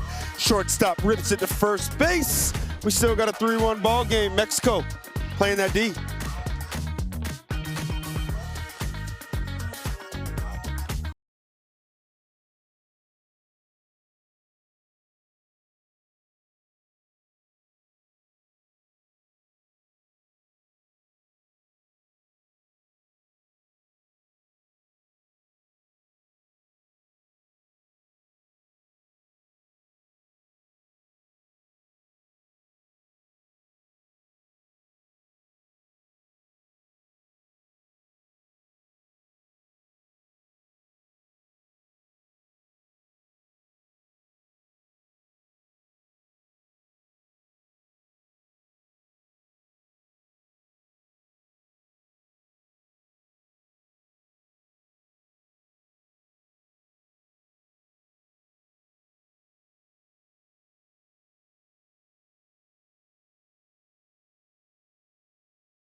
What a special day across baseball today at the Little League World Series. Second game of the day heads to the top of the 5th. Nicaragua gets a run. Mexico gets a massive momentum-shifting double play ball right there. That was huge. How about the importance of that left fielder? Martinez.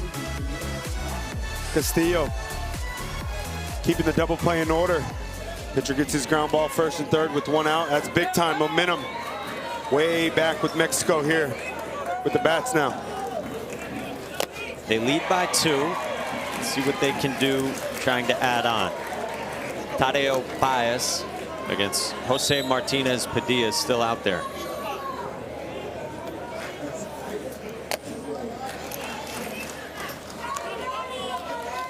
Again, the winner of this game moves to Wednesday. They play the winner of a game later today, Curacao and South Korea. Loser comes back and plays on Tuesday. 2-1 the count.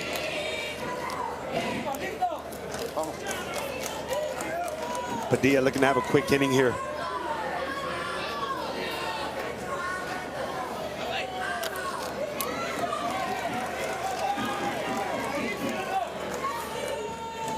He's done a great job today. Just 1 free pass, pitching to contact. He gets a roller at short. Jonathan Uros Chavez had the double clutch. Leadoff man on for Mexico. Just a little bobble costing him there. 60-foot bases means the margins are very, very slim. He does everything right, but trying to get it out of his glove doesn't quite get his grip. And an infield single for Baez. This guy's been a lot of fun to watch at shortstop. He's made some big plays for his Nicaragua team through 3 games. I love the way he plays shortstop too. It's downhill, never afraid to play on the run, never afraid to throw on the run. Good little player.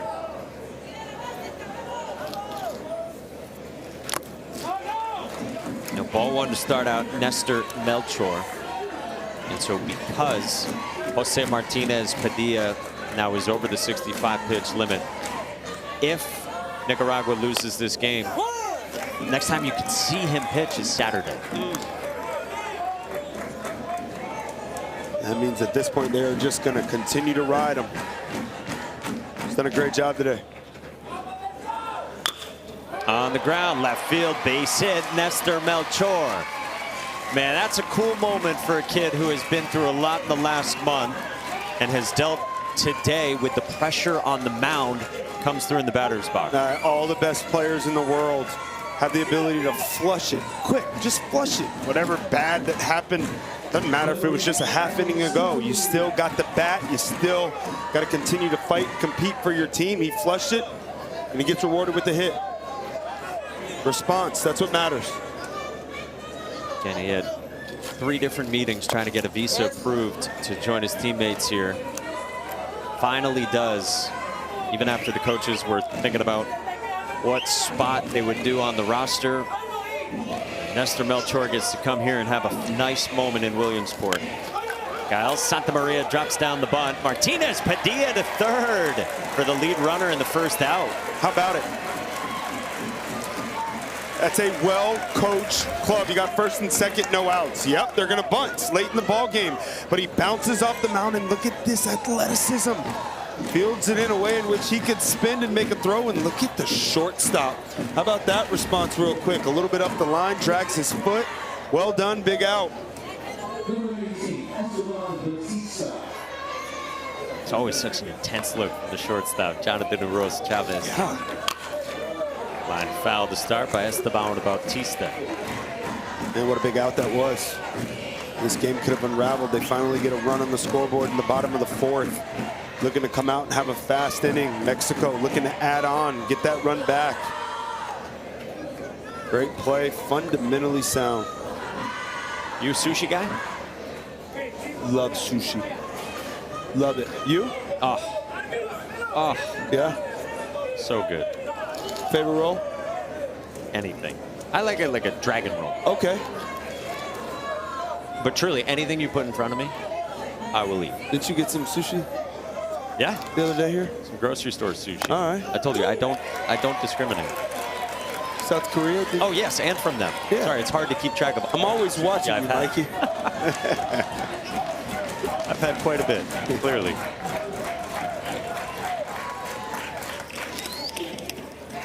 O2's cut on and miss, and a big strikeout for Jose Martinez Padilla for out number 2. Hard to find that momentum in baseball, but they get the big out on first and second. No outs with the bunt. Follows it up with 3 straight pitches, 3 straight strikes and a strikeout. Big opportunity for Nicaragua. Head back to the dugout, grab those bats, get out of this thing unscathed. And you got to look at Jackson Churio getting ready to chat with Sebastian Salazar. The bilingual Sebastian Salazar and Jackson Churio, one of the great young stars in our game. The Venezuelan, the 22-year-olds, having another good season.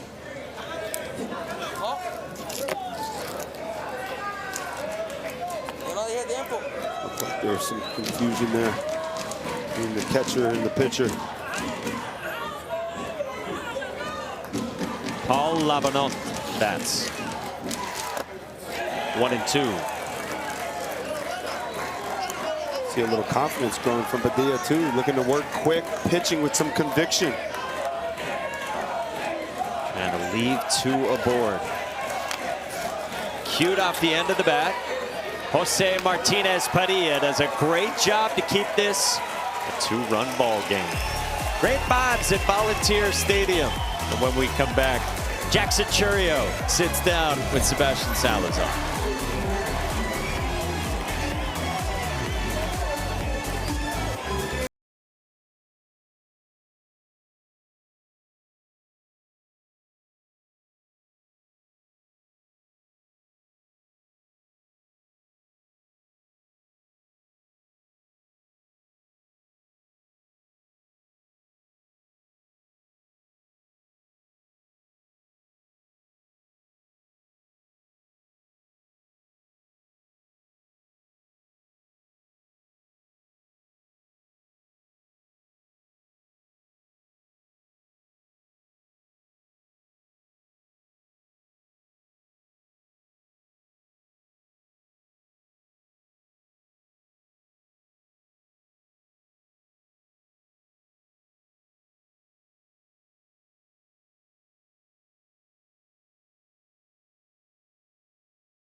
Could choose a superpower, probably super speed. That would be quite helpful on the baseball field. Something like time control, like slowing down time. Teleportation. Unlimited durability. My superpower would probably be flight. The ability to fly. I'd be able to fly. Si yo tuviera un superpoder, me gustaría volar. Quizás retroceder en el tiempo o volar. The ability to fly. I'd like to fly. That'd be cool. It would be to be able to fly so I could steal more homers. I choose to be a little bit taller. Me too, Ozzy. Jackson Churio would like time travel or flying. Right now, he gets to chat with Sebastian Salazar. Sebi? Michael, thank you so much. We are truly in the midst of it. This is what this day is all about, true access to your big league heroes. Jackson, cuéntame qué estás viviendo, qué estás sintiendo en estos momentos. La verdad que es súper especial. Me siento muy contento de estar aquí y disfrutando este gran momento. He said it's super special, very happy to be here and really enjoying this great moment. Now, he's had plenty of great moments in his career, but I want to get a sense of just how much the big leaguers really follow this tournament. Oye, ¿están siguiendo este torneo así mucho en las grandes ligas? La verdad que sí, cada vez antes del juego, antes de la práctica, veíamos un par de juegos y disfrutábamos juntos. Yeah, he says that they're really following every day before the game. It's on in the clubhouse, they're watching, and they're enjoying it just as much as anybody else. Cuéntame un poco de su experiencia cuando fuiste un juvenil, jugando ahí en Venezuela. O sea, ¿cómo era tu experiencia de Little Leaguer? No, la verdad que es súper especial. Lo disfrutaba bastante, sentía que que era algo, o sea, esto para mí es un sueño, la verdad. It's a dream come true, not just playing, but also being here now. Y a ver, me están diciendo que usted quizás no participó en este torneo, pero en de 2017 en el Intermediate Little League. ¿Qué te acuerdas de ese torneo, de ese evento? Fue súper especial porque mi papá era el manager, creo que vivimos uno de los mejores momentos que puedo decir en el momento y la verdad que súper contento. Sé que mi sueño era venir a este evento exactamente, pero mira, vengo ahora como fanático. I asked him about his experience, not in the Little League World Series, but in the Intermediate World Series, and he actually told me that it was a super special moment because he got to get coached by his dad there. His dream was always, though, to be here in Williamsport, and today it's a dream come true. Look at him. He's here. A ver, ¿no mencionaste los 3 jonrones? Sí, la verdad que sí. Yo creo que siempre tiene esa habilidad y como lo he dicho, me lo he disfrutado. I asked him, he didn't mention the 3 home runs that he hit at that event. Yeah, he remembers them and he obviously enjoyed them very much. A ver, estamos aquí con la gente de Latinoamérica. ¿Qué te hace sentir estar aquí con tu gente, con la región de donde sale Venezuela? Sí, no, la verdad que contento. Sé que hay bastante gente buena aquí y agradecido siempre con el apoyo que nos dan. He's very happy for all the support that he's seeing, not just for the Nicaraguan kids from all of Latin America, but also the support that he feels very much as a big leaguer. Oye, ¿qué es de esa pasión Latinoamérica? Que siempre tenemos tantos peloteros, jugadores de grandes ligas tan buenos. ¿De dónde sale eso? No, yo no sé la verdad, pero sí tenemos bastante gente buena. Se compite mucho y es algo muy bueno.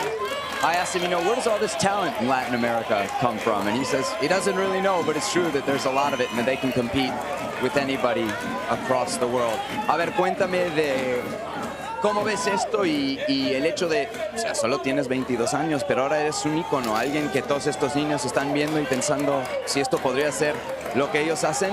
¿Eso qué significa para ti? No, la verdad que para mí es un sueño, la verdad. Me considero alguien súper bendecido, agradecido con Dios por todas las oportunidades que me ha dado. Creo que más que pedirle tengo que agradecerle y nada, yo creo que el consejo para todos los niños es que sigan sus sueños y que nunca se rindan. He's got some great advice for kids to follow their dreams, to never give up. And he says, you know, he thanks God really for all the opportunities that have got him here. Algo notaste ahí interesante. Estamos aquí del lado de la llave internacional. We're over here on the international bracket. Niños como usted, ¿no? Que quizás tenían ese sueño de jugar en grandes ligas. Kids like him who wanted to play in the big leagues, but being from other parts of the world might have seemed very far away, improbable. Quizás para esos niños se parece difícil, ¿no? Verse en las grandes ligas siendo de otras partes del mundo. Tú que lo has hecho, ¿qué les dirías a esos niños? No, la verdad que como lo he dicho antes, que nunca se rinda, que sigan sus sueños, que se esfuercen bastante por lo que quieren y que si lo pueden creer, lo pueden hacer. I asked him, you know, what would he say to those kids that are like him from the international bracket here in Williamsport, dreaming of maybe a big league future? And he says, go for your dreams and you'll get them. Guys, back to you. Sebastian, you are an amazing talent. That is a bright smile from Jackson Chourio, and so cool to hear. And Jackson has said that the team he played with his whole life, including at that Intermediate World Series, levels above this, played with those kids his whole life from Maracaibo. Family. And you know, they play for such big whys.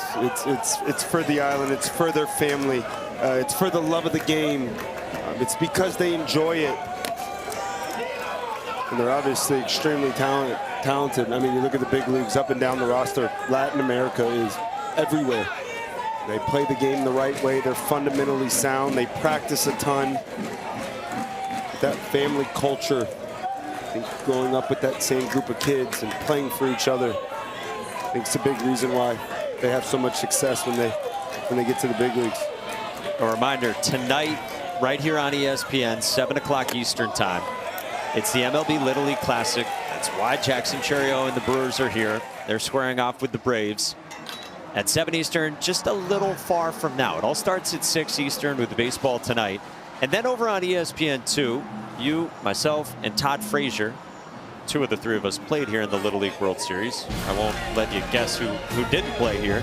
We will have an alt cast. It's an alumni cast. So it's you, Todd, guys who played here before, and then we'll have guests join us throughout the night.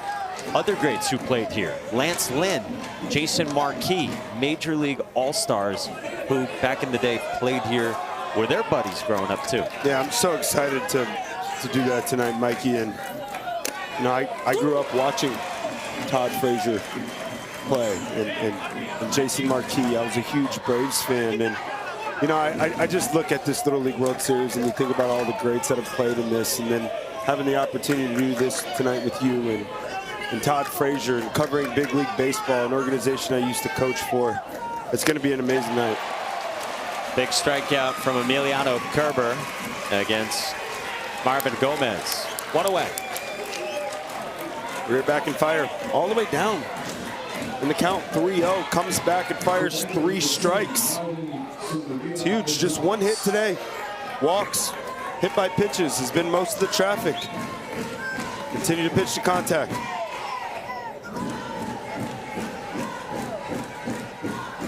One out, one on. And now Marvin Somariba up high to start. That's back-to-back too. That 3-2 count. Fastball was a little bit out of the zone, so the miss with the fastball has been elevated. Once again, I think the key for a hitter, push them down in the zone, set your sights at a certain point, and you're unwilling to go above it.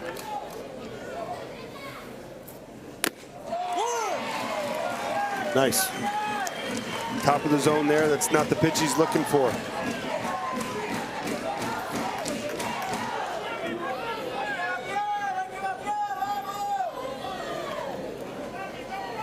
One. Oh, Buckles, really good breaking piece. Fastball up in the zone, dotted. That breaking ball starts up and out of the zone. A little bit of a knee buckle, gets the call. Emiliano Kerber deals a 1-2. Good decision there to go back to it.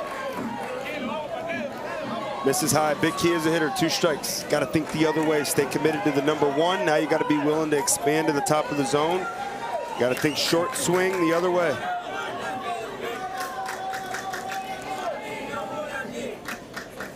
Two. And a full count. I mean, this is Milwaukee Brewers-esque offense. Lowest chase rate in baseball. And that's what you get out of Nicaragua. Yep, hitting's hard enough. You get to plus counts for hitters. You got to take advantage. Inside, and a second free pass this inning. Joshua Mercado got hit by a pitch, and Marvin Somariba works the walk. Some of the Brewers players heading to what is called the Grove here. It's where the teams stay at the Little League World Series. Ah, the Grove's a special place. A lot of ping pong, storm style living, and it's like this secluded paradise where you do feel like you can get away from all this craziness and kind of go back to a little bit of normalcy when you're here in this event. But it's amazing, man. The pool is great. Didn't get to spend too much time in the pool with my dad, but yeah, it was amazing, man. Everything about this experience is perfect. You guys were pretty locked in. Oh, Tony Travis didn't play. Devin Travis, now a big kid here. He does. We're back after this.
World Series is presented by T-Mobile. The Little League World Series hits different with T-Mobile. The Milwaukee Brewers, the first to arrive before they play the Braves. 6 hours from now in town, you want to meet your idols. Devin Travis, what was it like meeting Gary Sheffield? I was nervous. I don't really get nervous too often, but that was crazy. I heard Gary was here, and I know we were talking about maybe doing it. And a small part of me was like, don't come up here, don't come up here, don't come up here. I'm not ready. That was incredible, man. It just comes full circle, right? So cool. How about South Korea? They're getting ready to play against Curaçao. On your way over to get ready for your game, why not meet Bryce Durang, Garrett Mitchell and company before your game? Now that's even cooler. That's even cooler. Real life heroes. That's coming up later here on ESPN. Wow, a pitching change for Mexico. Nicaragua in the bottom of the 5th inning as the tying run aboard. Gael Santamaria moves from shortstop to the mound. Big fan of Michael Jordan. Good choice. The GOAT. Says he likes MJ for his discipline. Had a lot of that. You see him showing bunt there. These are all players. Yep, these are all Only don't see bunt with one out, first and second, but they are down 2 runs. Is this your patch? He's going to be swinging it here. Teams from Nevada and Washington already getting autographs after they played. On the bunt, it's not in time. Giovanni Uros Chavez drops one down, and the bases are loaded for Nicaragua. Well, that's why they bunted. Small ball, forcing pressure. Play your game, well done. Just deadens it right in front of home plate. And Santa Maria, Mike, you mentioned he came from shortstop. He's an incredible athlete, but his foot gets stuck in the ground. And once again, that little bit of a miscue is the reason why Chavez is safe at first. Bases loaded, 1 out. Nicaragua looking for some late lightning again. And now their second baseman, Sergio Giron. He says his parents guided him to play the family sport of baseball. He's in a major spot here, trying to come through for his country. No matter what happens here, you have to find a way to score at least 1. Something in play in the middle will do it.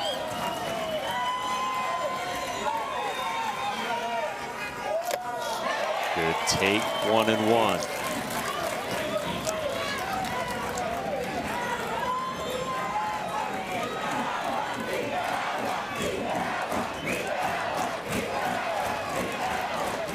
The Nicaraguan fans chant their support. This place is rocking.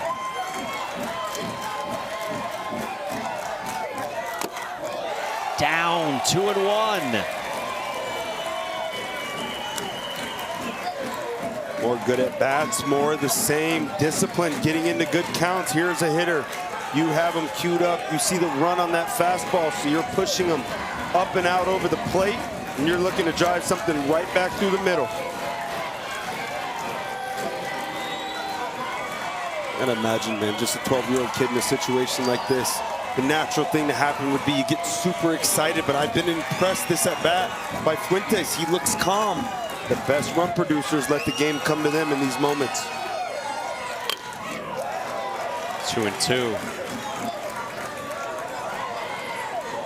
A little tardy on that fastball, Mikey, but I like the approach. That 2-seam action, you want to stay inside the ball. Looks like he's thinking more right center. Good place to be.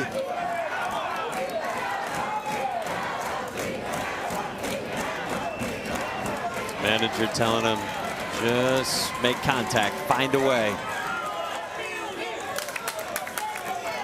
Tension dripping over Volunteer Stadium.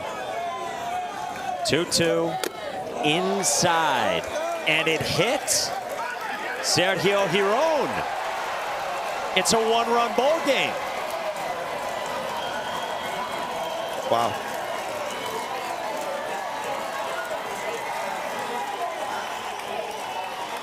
Just playing their game.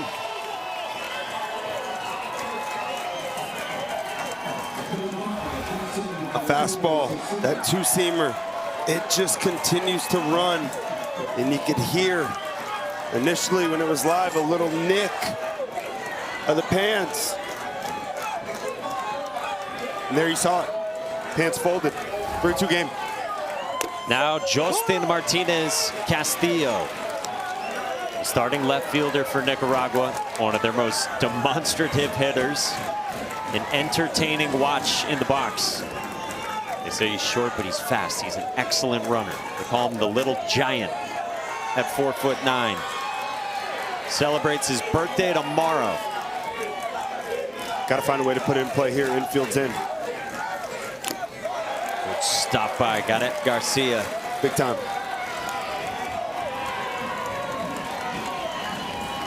A 3-2 ball game late. It's the bottom of the 5th inning. Mexico up 1. 12-hole hitter. It's infield in, so the play here is at home for these infielders. Mexico's manager comes out, and the Nicaraguan fans are letting him hear it. ¿Qué? No, tú vas a hacer el jale. Tú lo vas a hacer el jale. Nomás hay que calmar las cosas, pues. ¿Sí me entiendes? Ya lo tienes ahí. ¿Qué cuenta tienes? Mira, 1 y 1. Rola contigo, vas a home, van a home, van a home. Buenos tiros, aseguramos. Hey, tú lo has hecho 1000 veces esto. ¿Estás de acuerdo? Entonces demuestra, Gay. Vamos arriba. It's okay. Bad things happen. It's okay, Pancho Fimbre says. He said, anything, we're going home with the throw. And then he said to his pitcher, you've done this 1,000 times. Show it, demonstrate it, let's go. It's a Mexico team where all the players have actually worked with a sports psychologist. Oh, they're 11 and 12. The 1-1. Martinez Castillo with a big cut. I like it. Little man taking a rip there. Now here with 2 strikes, you want to shorten up a bit. Once again, huge importance. Got to get this ball in play. Chance of Justin. The 1-2 to him. On the ground, towards short. Emiliano Kerber, the double clutch. We're tied.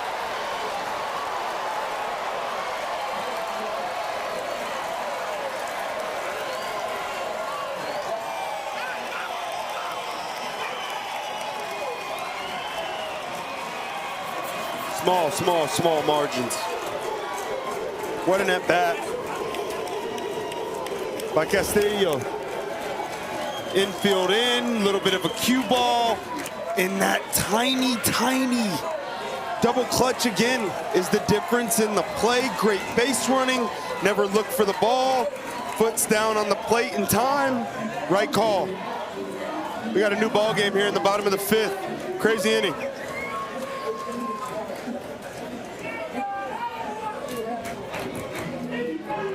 Now look at the bat right there too. The awareness, the slide around the bat. Yep, he does get it on there. Now the only thing you could say if you're parsing it was the foot definitively down on the plate. It's absolutely on top of, above the plate. Yeah. Just parsing here, but was it definitely touching home plate before the throw reaches the catcher's glove? Yeah, we'll take another.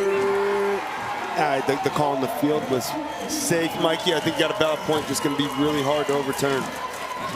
And the run, they say, does score. Okay. After Mexico challenged, they confirm it. And this game is tied. Boy, how about the heart-stopping games Nicaragua's played? 2 walk-off defensive plays to win it their first 2 games, and now this. Leadoff man Jonathan Uros takes ball 1 from Gael Santamaria.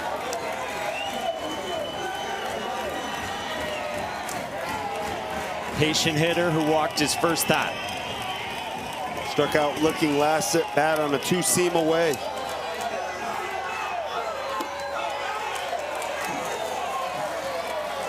(2-0). Man, great take. Great pitch. Even better take in the driver's seat now. You are ready to go. You got him queued up for a fastball. Middle. Bases loaded. 1 out. Nowhere to put you. Get ready to let it fly. 2-0. Down to Jonathan Uros, while his twin brother represents the go-ahead run at third base. Giovanni Uros had that bunt single. He's at third, while Jonathan Uros tries to give Nicaragua the lead.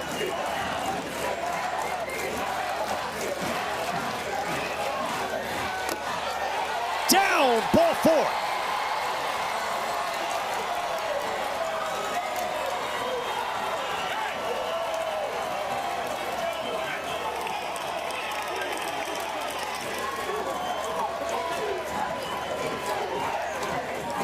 Man, this group's relentless. Just sticking with the game plan throughout, forcing these Mexico pitchers into the strike zone.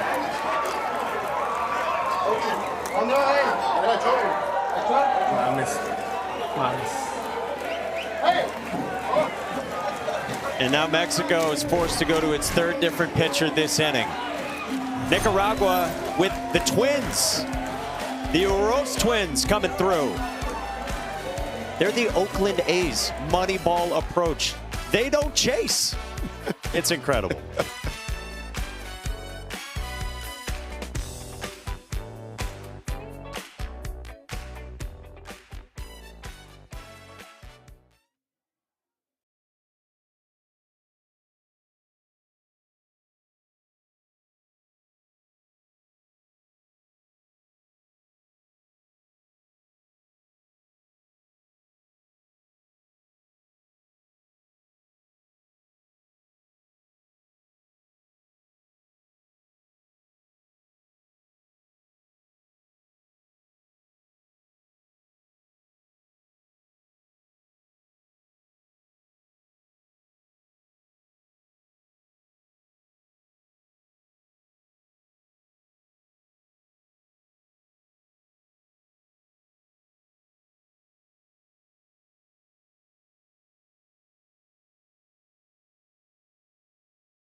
Canada, boys from Vancouver. They've had some impressive moments here. They got a nice win yesterday against Australia. Played some good baseball. They love game number 2 here in Williamsport. Now 8-0. Their last 8 games. They're loving this experience as well. Well, meantime here elsewhere in the international bracket, what a job by Nicaragua. 3 runs and maybe counting here in the bottom of the 5th to grab a lead. It's been so impressive watching this offense work. Think about buying into a game plan that has to be 1 through 12. They all have. They stick to their strike zone. It's a disciplined approach. And this club believes that if we stick with our game plan for 18 outs of a ball game, that we're going to be hard to beat. It's 3 runs this inning, 4 runs in the 6th inning of their last game, so they like to attack late. Moises Estrada, the batter. Let's check in with Sebi.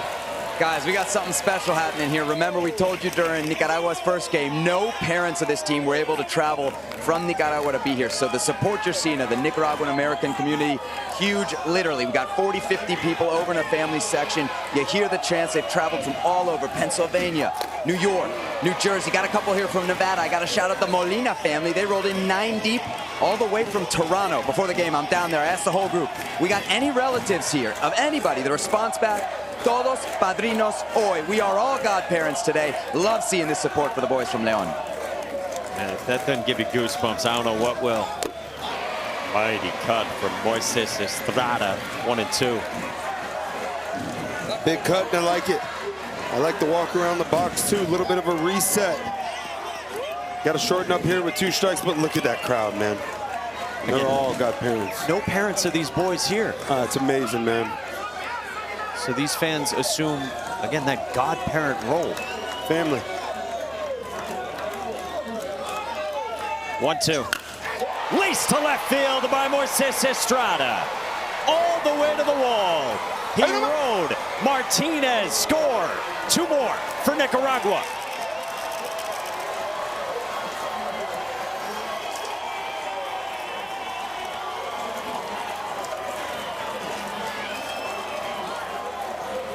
Man, oh man, this place is bumping. The Nicaragua fans are fired up. What a piece of hitting right there with 2 strikes. Big Hacks gets the 2 strikes, shortens up on the bat, hits a rocket shot all the way to the wall. 2 more runs across, 6-3, Nicaragua.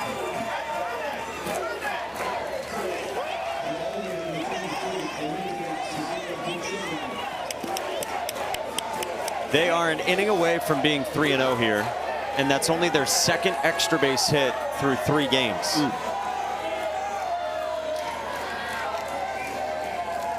Second and third for Clemente Sevilla. So the Brewers are here watching, and when that plane touches down and the bus comes over, the Atlanta Braves will be here watching. One of the 4 best records in baseball.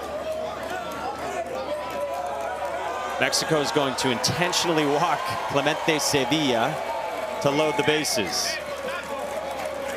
That is the right move right there. You put a force now at every base. Sevilla, Pachardo, most explosive, dynamic player in this lineup.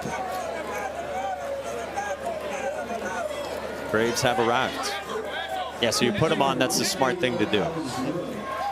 Expect the infield to come all the way in. All right, they're going to play for 2 in the middle. Risky. Kendry Arauz takes a strike. And 3 runs here, bottom of the 5th. Just 3 outs left offensively. They're going to choose to play the middle infield back. Imagine they want to make sure that runner doesn't score. I'd like to see him at least halfway in this situation. Good stop by Gareth Garcia on the breaking ball from Paul Labanat. He's been great today. Nicaragua plays in wacky games. Today it's a 5-run bottom of the 5th for now on 2 hits. Friday it was 4 runs on no hits in the top of the 6th. What a stop. Yeah, 2 hit by pitches, a walk. Runner scored on a fielder's choice, a base hit bunt. Excuse me, it's 2 more walks actually. It's 3 walks, fielder's choice, 2 singles, and 5 runs this inning. Lace in the left center field, base hit again. Uros Estrada, both score. Another 2-run double. And it's 8-3 in this massive 5th inning for Nicaragua.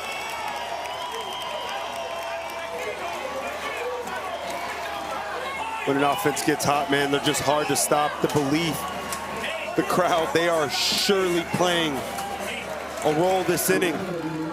This belief, continuing to stick with it.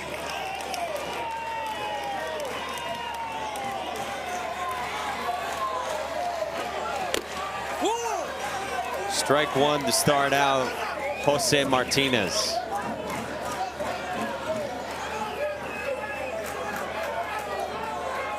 Looks like the infield now starting to creep in.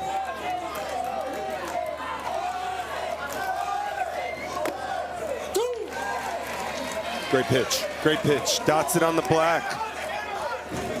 Still got 3 outs left. You got to fight here. You're down 5, cannot allow any more in. Up big here, 0-2. You are going for the strikeout throughout the rest of this at bat.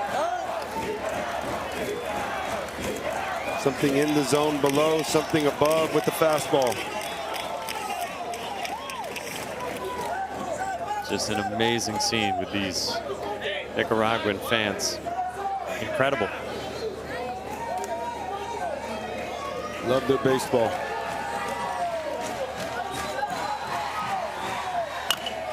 Bouncer, stabbed. Labanat looked the runner back.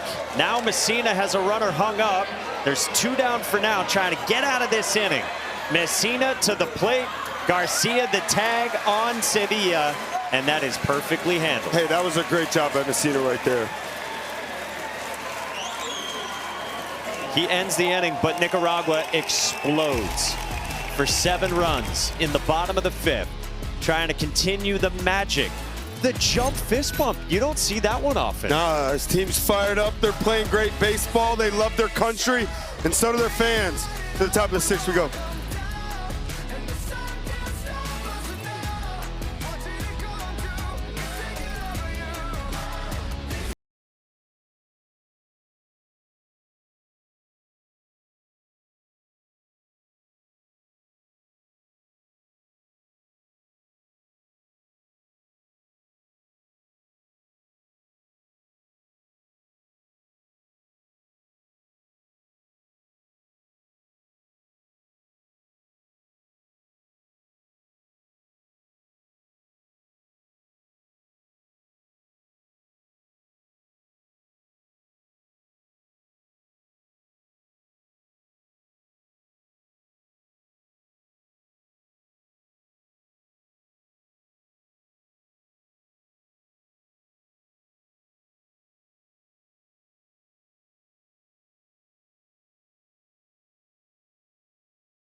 The Brewers are hanging out in what we call the Grove. I've never been fortunate enough to be there. Devin Travis, what's it like? Oh, I played a lot of ping pong right there.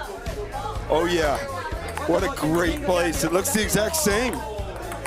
So much fun, man. Look at the big leaguers hanging out with the little leaguers. It's awesome, man. It's so awesome. Yeah. This place. Bouncer at third, and Marvin Somariba retires Matias Garcia. Yeah, one away.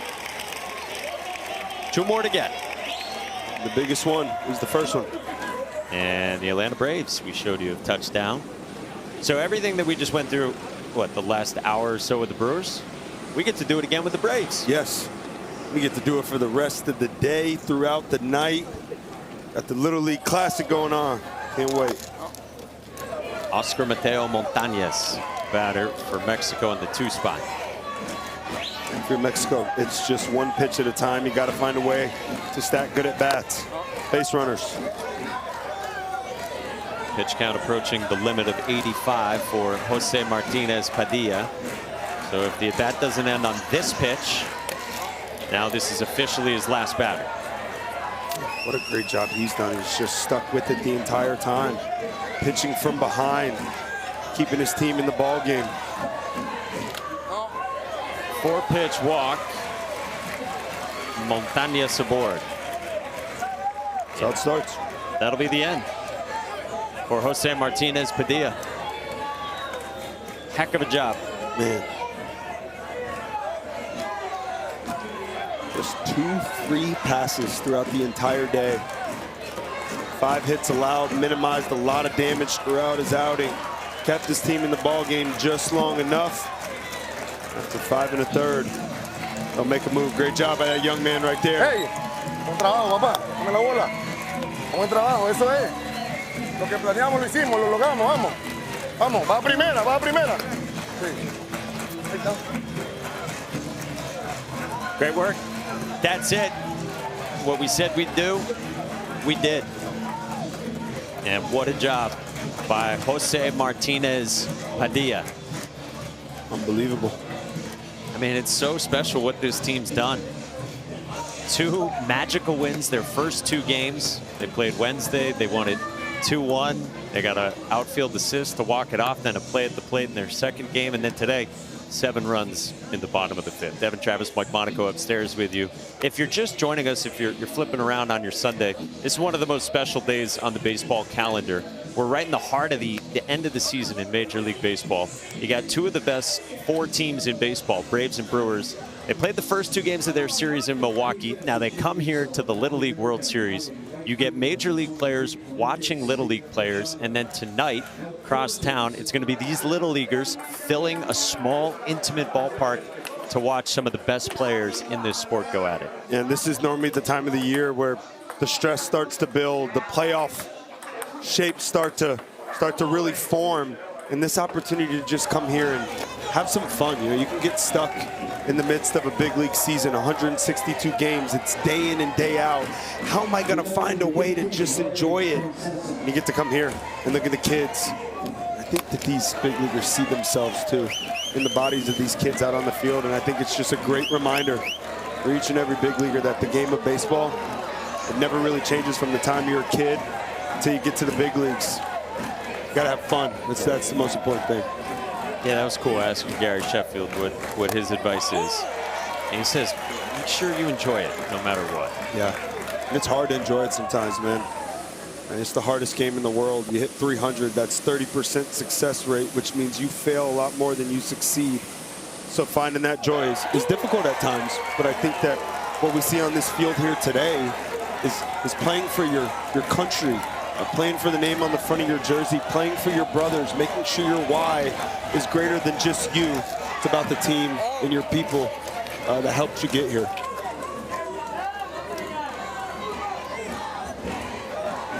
Hope flickers right now for Mexico. Should this score hold, should they fall, they still stick around.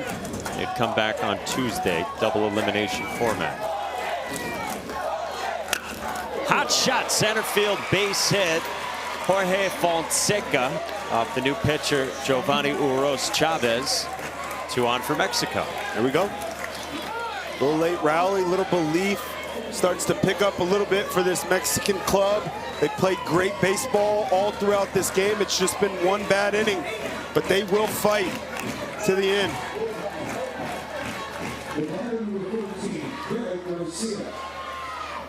We will get yet another mound visit.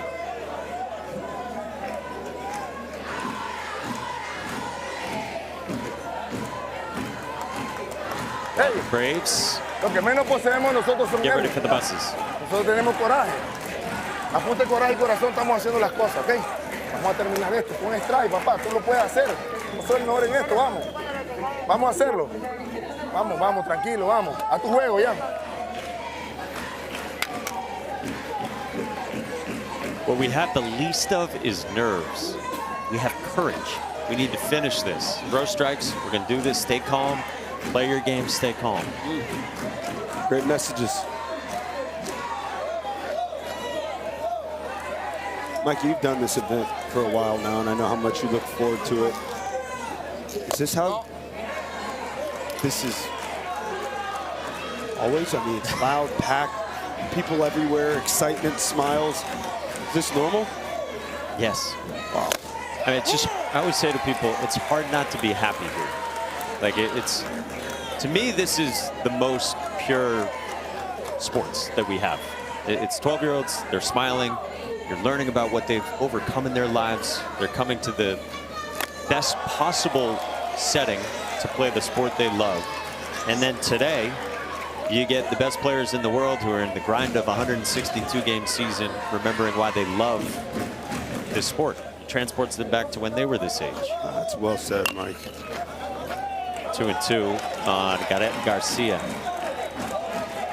I think that's why a lot of people fall in love with this event.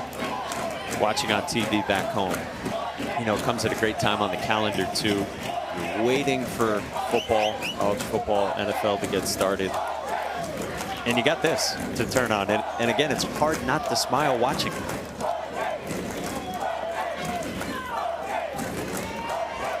We haven't stopped smiling. Yeah. 2-2. Twist outside, full count. Now this gets interesting. You load the bases here. You get the tying run to the on-deck circle. Their goal here now is to find a way to get the tying run to home plate. Hit hard into left field. Montañez scores. It's 8-4. And the tying run indeed is on deck for Mexico. And 1 out only in the top of the 6th. Hey, hey, hey, hey, Mexico. Great swings, quality at bats, staying in the strike zone, getting into hitting leverage counts, and taking advantage.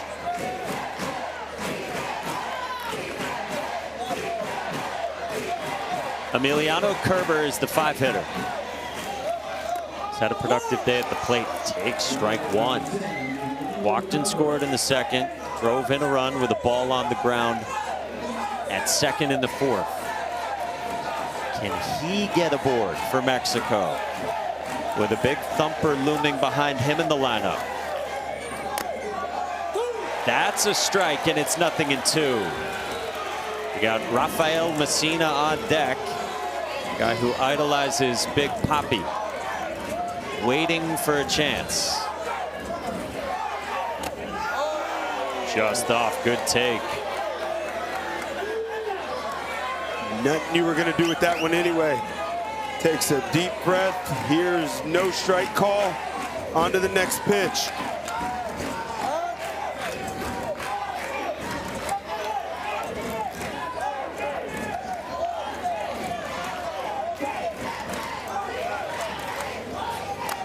Two and two with Messina waiting.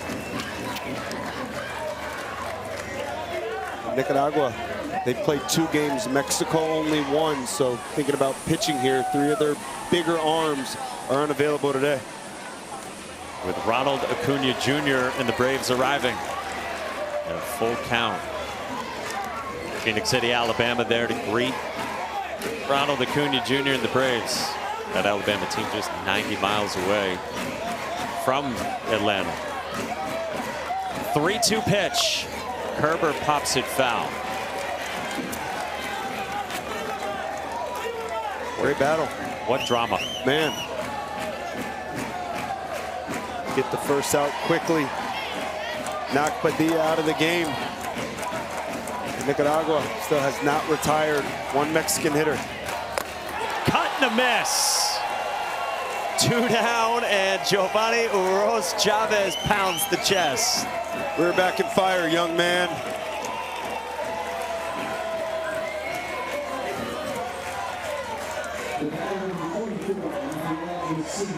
That elevated fastball just looks so good out of the hands to any hitter.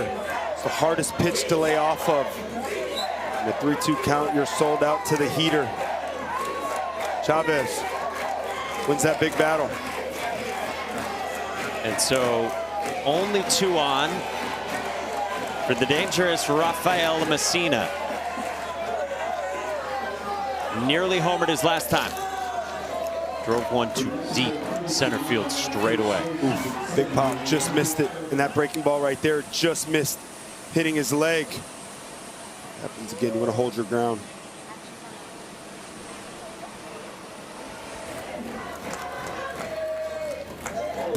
To the backstop, and now 2 in scoring position.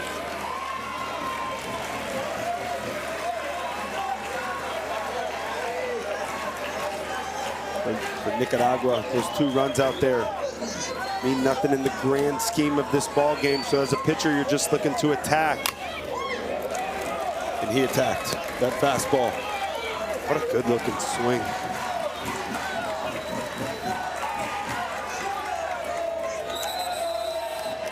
As a pitcher here, you're throwing it middle. Let him hit it as far as he can. Whatever you do, you cannot allow a free base runner. You're up 4.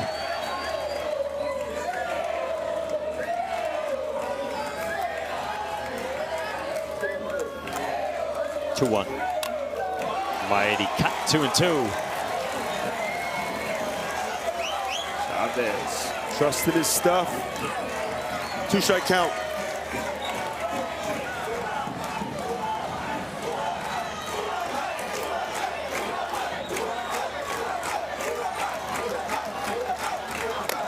Good take by Messina. Catcher set up way off the plate there, trying to steal one, hit his spot, but a great take. Tying man's on deck for Mexico. Strike 3 called. Nicaragua wins again in comeback fashion.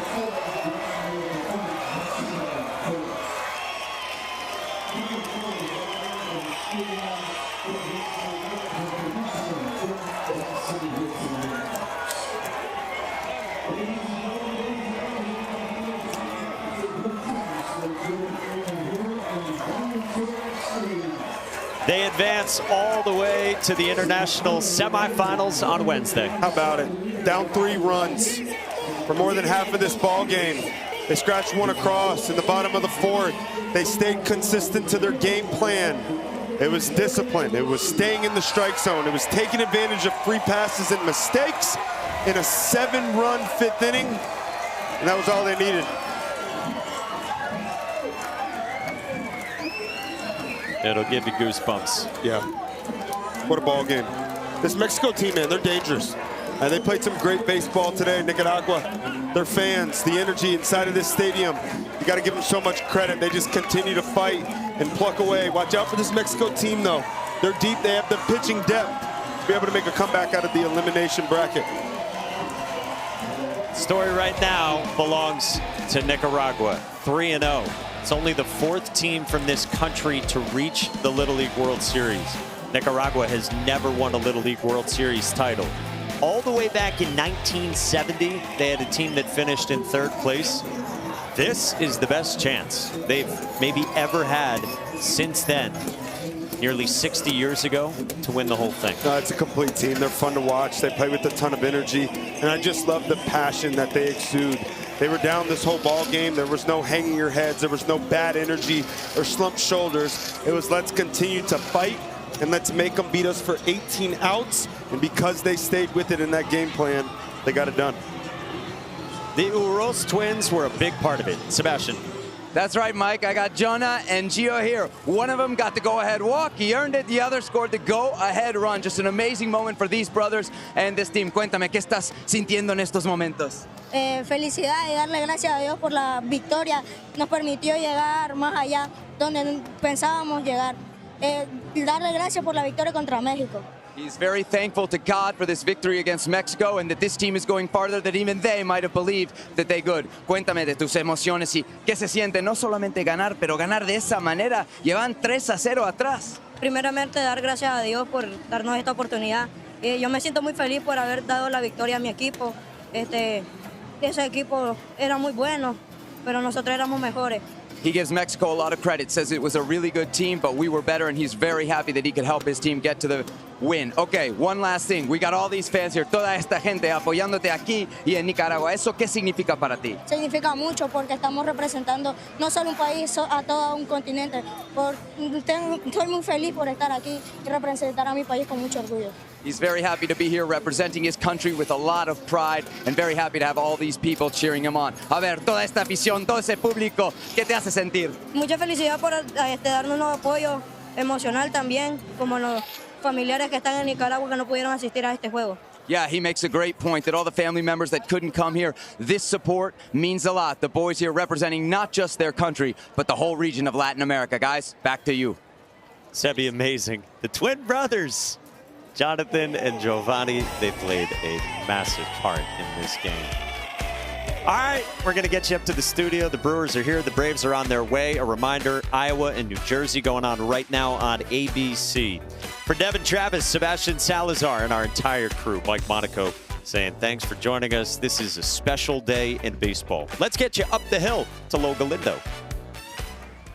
Mikey, thank you so much. Hanging out here with